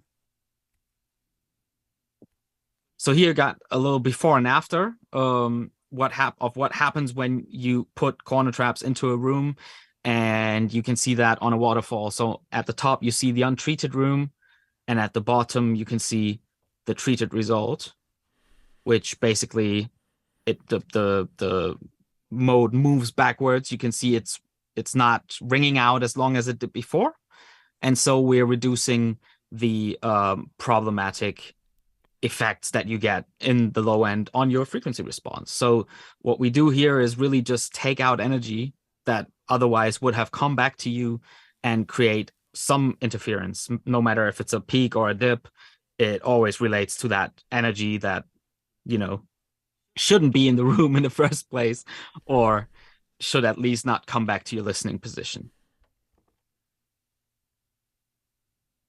That's your quick run through. Obviously, we do offer more advice and also content. When you go to our website, for example, you can find a lot of articles and videos, and you can get really deep into this topic. You could probably talk about this for 3 hours. I'm trying to get it together in a quick wrap up. We have a few facts and myths, or myths mostly, for you, and I'll give you the facts to them. Bookcases. One thing you can read on any forum on the internet is, just get a bookcase and you put the books in and you put them in differently and it's different books and that's a diffuser. And it's not, for several reasons. A diffuser is a calculated device, and there's a formula to it, at least if it's a good diffuser, a real one. And your bookcase will never match that, obviously. Also, your books are not reflective, at least not for those frequencies you're looking at. Meaning they are rather absorptive in certain very narrow areas, and you don't really create a diffusion pattern with them. You just create different reflections. And of course, it's probably a little better than having a rear wall, but it's not at all a diffuser, and it doesn't even come close to a diffuser. It's really important to understand, get those bookcases off your back wall, because we need it for bass trapping as well. And you're just blocking too much space. Books are great. I'm not against books. I'm just saying, for acoustic purposes, they're not really the best choice. I think you're anti-book. I'm offended. I'm not burning any books. I love books. Egg carton is another typical myth. And we've actually recently seen test results for egg cartons. If you look for the website of the Riverbank Acoustic Laboratories, they measured egg cartons for fun, and they aren't as bad as their reputation is, but they're still not really good. They're still better for holding eggs. So an egg carton is not... Sorry? I just said this. They're still better for holding eggs. They're still better for holding eggs, and they're also a very serious fire hazard. True. Very true. So, when you treat your room, think about fire hazard, honestly. If it burns like egg cartons, you shouldn't put it on your walls. They don't absorb anything below the upper mids, of course, not really. And it's just, I think it's just been done because they look like foam pads. I don't know. Soundproofing, big difference. And we get this all the time. Room acoustic treatment, any sort of it, is not soundproofing. Soundproofing is always done by building work. If you want to isolate your room, if you don't want your neighbors to hear you mixing the new Skrillex record, you're gonna have to build a room within a room. You're gonna have to decouple your room from the building. There's no cheap solution for this. There's no solution for this that doesn't involve labor and just build work. And acoustic treatment does not do anything for isolation, really. If you treat a room fully and then measure the outside noise, and before and after, you're maybe looking at 5 dB or something. It's neglectable. Also, soundproofing is not, as many people believe, your free pass to do anything. So even with soundproofing, you can still disturb your neighbors depending on how much soundproofing in dB you get out of the building measures you took. So keep that in mind. If you have a city apartment, it's very difficult to get that soundproofed so you can work at 3 a.m. and not disturb anyone. And one thing to point out is the importance of test results. When we develop any product, we get it tested. We get it tested at Riverbank or at Salford, which, depending on where the product was developed, we are going to run the tests. And then you get a test report that's, gives you an idea of the performance of the product. If you're looking to buy any acoustic treatment, it should always be a product that is tested, because otherwise you just don't know what you're getting. A test report can give you an idea of what is possible with that device, and then you can judge if it's worth using for your problem. Again, even if you get advice, you should still look at the products and the test results to know if that whole thing adds up, or you're basically buying something that promises something it can't keep. And that's really important, because it's not that hard to get products tested, and it's affordable as well. And if it's a serious company, they should go through that effort, just as anybody would measure the response of their speakers or of their microphone before they sell it to the public. So test reports are essential to any acoustics product, with the exception of diffusion, because diffusion is A, calculated, and B, very hard to measure. There are some facilities, and I think 2 or 3 in the world, that can do it, but it's not something that is regularly done, and it's understandable why. Anything that absorbs, you should get a test report for. That's my presentation. Thank you very much for listening.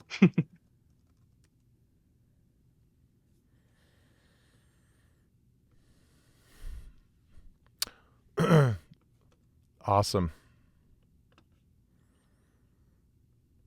Oh, I was muted. Thank you so much for that. I appreciate it. That's the stuff that's important there in terms of acoustics. Now, how do we apply that to what we're doing? I'm going to make a little a new screen here. Didn't know if I'd need to talk about this or not, but if you want to go through the next part of the process, here's what we're looking at. This is our room, not that. Maybe this. There's a difference between kind of like standard treatment and then like focused treatment. There's 2 phases to treating your room. Standard treatment, and I joked about this earlier, like a lot of times we just throw stuff up on the walls, like we saw in pictures. That was probably not a terrible idea. It's probably doing what it should do. We're gonna definitely want like bass traps in the corners. I think you mentioned this.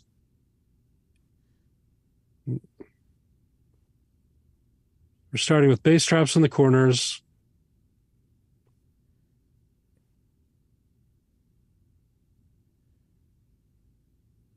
Okay, push the right button, do the right things. Okay.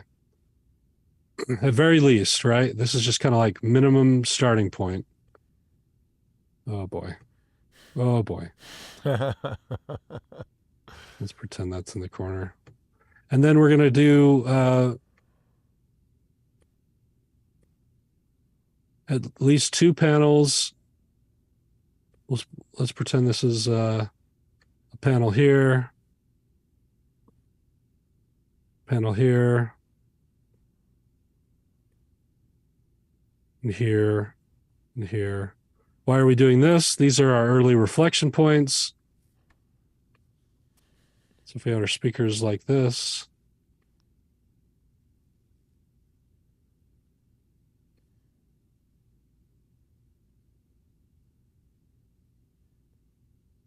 okay, these are going to bounce, come out the sides of the speakers. They're going to bounce here. These will cause problems pretty much all the time if you don't treat them.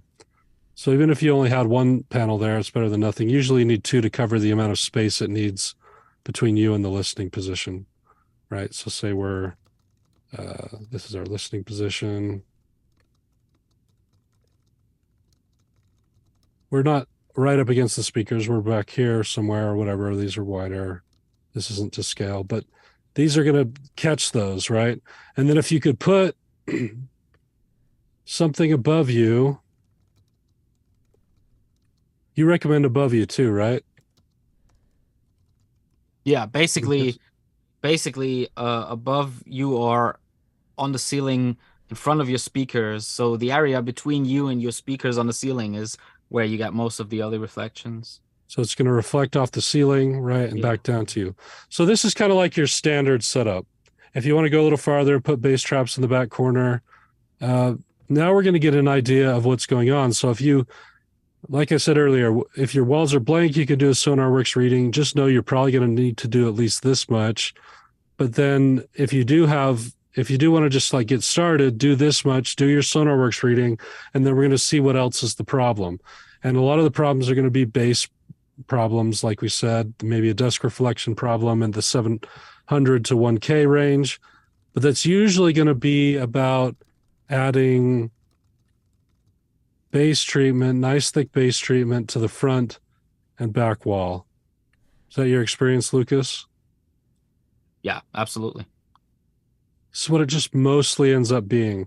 It's not even, a lot of people think like corner traps are affecting the frequencies. That's actually not what they're doing very much. They're actually helping your room not be a resonant box. So it's cutting down on decay times more than anything. There are some modes that build up here, but that's not what these are really for. These, on the other hand, are actually absorbing those troublesome kind of waves that we're going front to back. You may have some side to side, so you may need to find that these need to be thicker. Yeah. Or there's corners, like the bottom corners or the top corners, where the ceiling meets the wall, needs bass trapping. Maybe just in your listening position.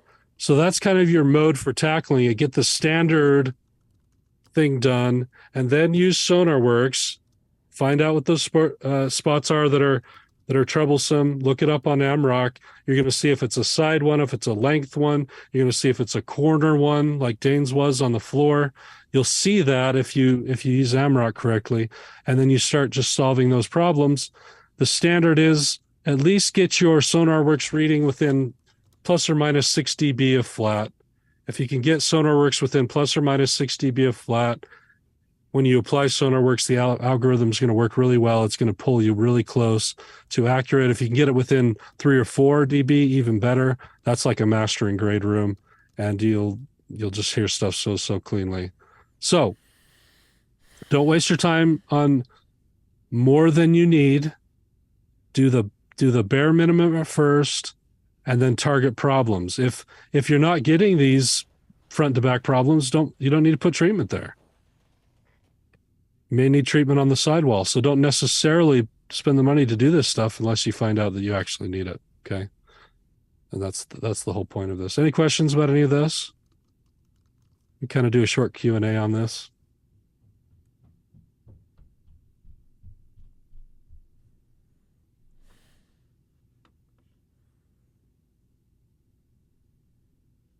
Where can you find the GIK discounts for a student? Yeah, it's in the... I need to add it to the spreadsheet. We get a lot of discounts with a lot of companies, and I need to add that one, Arthur. Yeah, that's a recent addition. That's probably why it's not quite there yet. Air gaps. Lucas, can you talk about air gaps? Yeah, with an air gap, you can improve velocity absorbers and bass traps. They improve around the lowest frequencies they can absorb naturally. So having an air gap behind them isn't bad, but it also doesn't change their performance as extremely as people sometimes expect it to. So I would say it gives you a 20-25% boost on the lowest frequencies, which is good, but yeah, it's not a magic problem solver usually.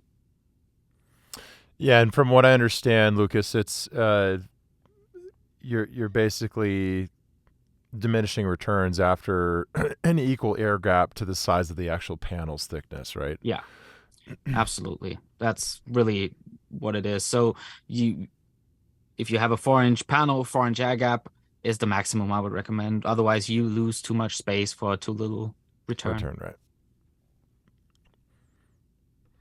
Let's see.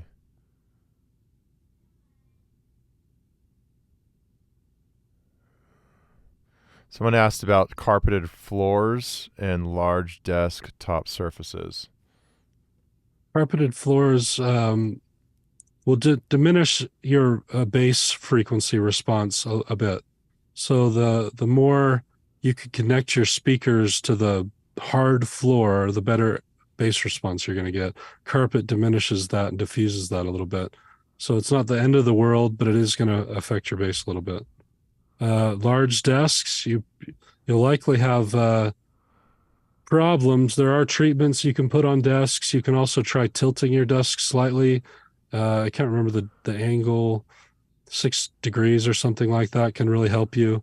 Or putting your speakers back off the desk a bit at the certain length can get rid of yours. See, I had my speakers on my desk for a while. It was causing a problem at 700.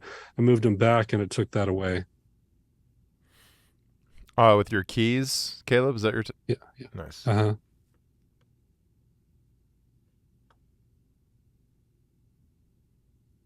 Windows, don't worry about windows unless they're a problem. People get freaked out about them, but they reflect really high frequencies, but they let bass right out, so it's not necessarily a bad thing.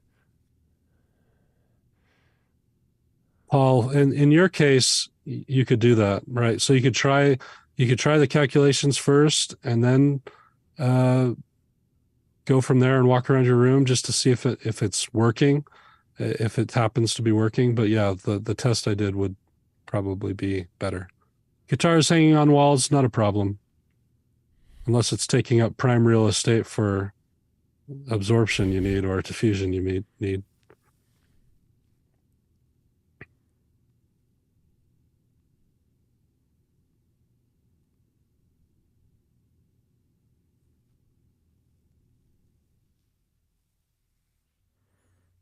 Can I sound map my car? Yeah.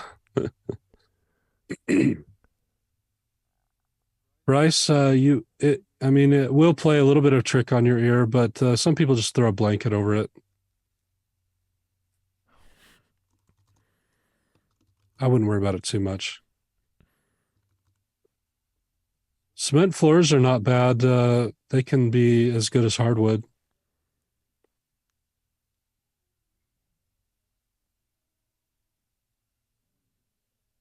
That's right, Dennis. That's the recap. Doors are tricky. They're always in the way. I wish we could teleport in and out of rooms so we didn't have to have them. They usually take up one of the corners of the room, so you can't put bass traps there. But as long as you have them in 2 corners, it helps a lot. A rug on hardwood floors, just fine. Record collection on the wall, it's not going to help you. Won't hurt you unless it's taking up important real estate. Yeah, I don't think listening, from what I understand, listening levels won't impact your necessarily the frequency response. Nope, it'll just exacerbate or diminish the problems because there's less energy in the room, but there's still problems. Right.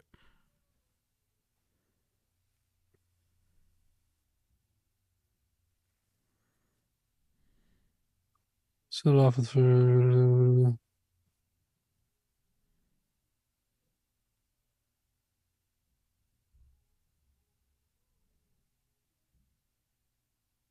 Ethan, you just have to become a vampire like the rest of us.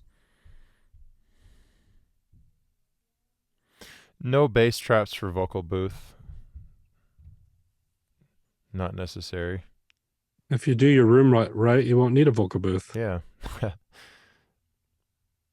If it's as dead as mine, you can stand anywhere and record. Not true, actually, because I still have interesting areas that I don't like recording. How similar to the curriculum in your program is what we learned today. This is like, let me show you. Let's say this is like tip of the iceberg. It's a good chunk of it. It's like as much as we could fit into a reasonable amount of time. It's a little more Let me than just the kind of tip. show you. We went pretty solid today, but yeah, it's yeah, I tried to pour as much as we could like fit in there, but let me kind of just show you.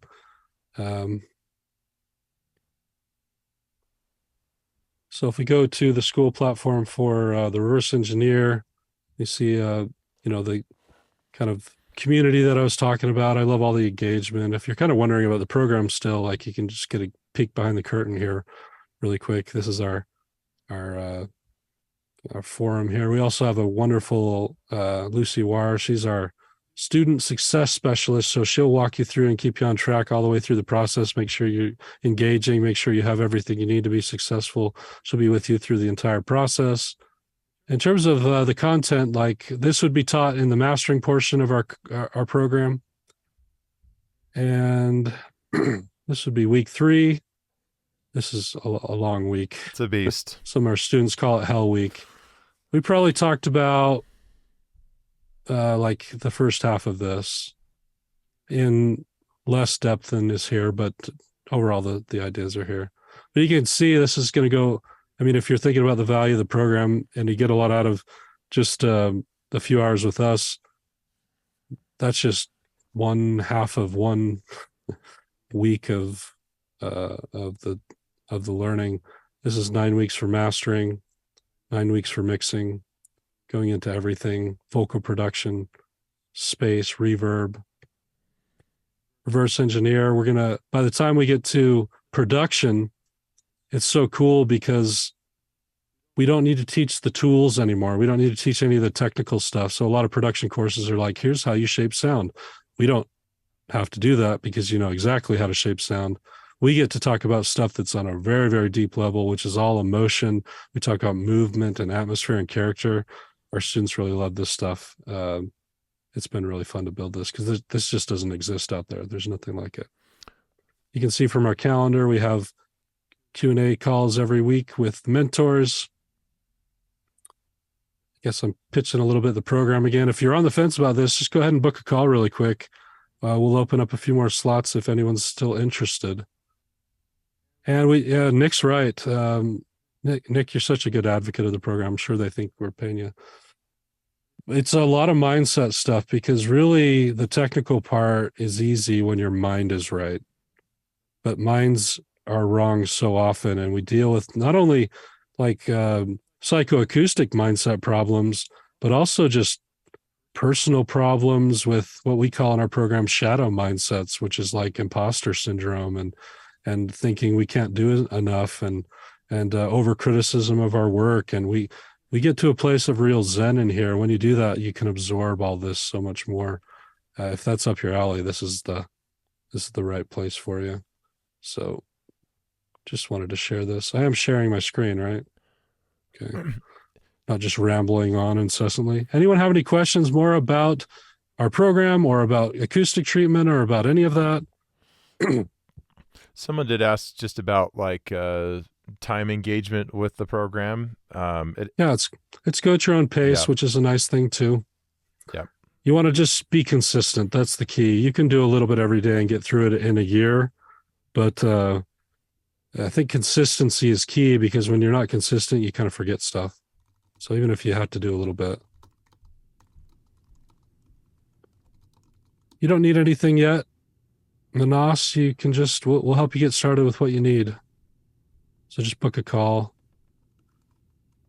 Forgot what I had for breakfast.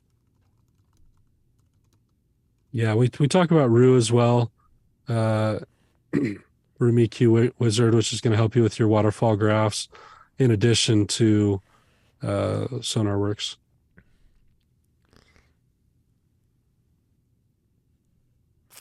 Yeah, someone was asking about subwoofers. I should have hit on this a little bit more. When you do that SonarWorks reading, if you're seeing a drop off at like 80 hertz, it's like a really steep drop off. You're definitely in need of either speakers with some bigger cones. You're looking at probably a 7 or 8 inch cone, or a sub. And it doesn't even need to be a expensive sub, but it's worth doing, because you want to get down to that 40 hertz range so you can really hear your low end properly. Yeah, it's interesting how speaker size and room size are very much connected. I had the HS8s for a while, Caleb, and I had a very steep drop off at like 100 hertz. So definitely needed a more powerful, low end output that I got when I upgraded to the Barefoots. But other people have the HS8s and they have smaller rooms. I have a bigger size room. That could have something to do with it. Usually is, but other people with HS8s don't need a sub depending on their room size. So it's interesting. One last thing too, if you guys and girls have questions on this moving forward, that's a big part of what we do in our program is you get those mentorship calls. We have 4 a week now? Yep. Where you can literally bring these questions as you're going throughout the process, as you're taking your first SonarWorks measurement, as you're buying your treatment or considering you're buying your treatment, you'd be able to consult with us all the way through that process. So again, if you haven't, go ahead and book a call. Any other questions there? Hopefully this brought a lot of good value to all of you. I tried to put as much value as we could in 3 hours. At some point we're going to get into the weeds and it's not going to be helpful, but yeah, if we could get a one in chat for the folks hosting this, for Caleb and Ugis and Lucas and Dane. These guys crushed it. And I know you sat through a little bit of a pitch for our program, but we try and do as much value driven stuff as possible just so that our name gets out there as real players in this space. So even if you didn't book a call, even if you don't join our program, if you can, tell some friends about us, have them show to our next webinar, let them know that we're the real deal. And that's more than good enough. So thank you for always being so kind to us. And thanks to SonarWorks and GIK and Caleb and Dane and everybody. Yeah, thanks to GIK and are there any slots left, Michael? Yeah, we booked a ton of calls already. So lots of new students hopefully coming on board. If you haven't already, I'll keep posting the link here. I will be sending out the replay for today's session later tonight. If you watch that and you decide you want to book a call too, you should use the same link. It's the same link, so just save it somewhere. All right, so we do have some spots left if you're asking. Any other questions about any of this stuff? Yeah, tons of student discounts in our program. Half off a lot of stuff with most major plugins and we have a standing discount with GIK as well now. So if you need some room treatment, that'll save you a bunch right there. Yeah. Yeah, thank you so much, Ugis and Lucas. One's in chat for those guys. Ugis, what time is it in Latvia? It's almost midnight actually. Just time burning to the go candle, out. man. Yeah, but so I've been busy answering all the questions on the Q&A Awesome section. So if there's still any questions left, and Michael, Caleb, Dane, thank you so much for putting this all together. It has been really, really informative, really great. I mean, I learned so much today actually. So that's so cool. That's what we do. We just want to gather all the best people and put them in a room and make magic happen. Hopefully we did. Cool. All right. If no one else has any questions, thanks for coming to this 1 day Fix Your Room Challenge. You'll have this replay. You're going to want to go back through this slowly. Just do all the steps of the process correctly, and you can get pretty close. Get your SonarWorks, get your treatment as you need it. And I'll say, like, if you're really, really on a budget, you're really, really struggling, Instead of the $20 foam on Amazon, even if you can't afford the GIK stuff, I'm sure Lucas would say to you, build your own if you can. It'll save you a few bucks there, but just do it the right way. This is really not a pitch for any one product. It's just about doing it the right way. We invite these guys on because they're some of the best in this space. They're the very best in this space, in my opinion. But do it one way or the other. And whether or not you come and get mentorship from us or come in our curriculum, get mentorship and education somewhere. That's what it's really all about. It's not about one product or one person. It's about everyone in our community helping to elevate each other to a higher level so we can make better and better music. And we can tell all the people that say we can't do it to FO, and we can just have a lot of fun doing what we are passionate about. So thanks for everyone coming. Appreciate you all. Thanks, Lucas and Eugis, Michael, Dane. Hope you all have a wonderful day. We'll see you next time. We have a Fix the Mix challenge. When is that, Michael? 20th? 20th or the 21st, I think, is a Fix the Mix challenge. So we're going to do a mix for you guys live. So come to that if you want to tune in. And hope to see a bunch of you in the community. Yeah. We'll unless you want to, just do whatever you want. I send them. It's a good way for me to talk to you. We'll do it live. All right, guys. All right, gals. Thanks so much. Have a good one. Thank you. Thank you. Bye-bye. Bye-bye.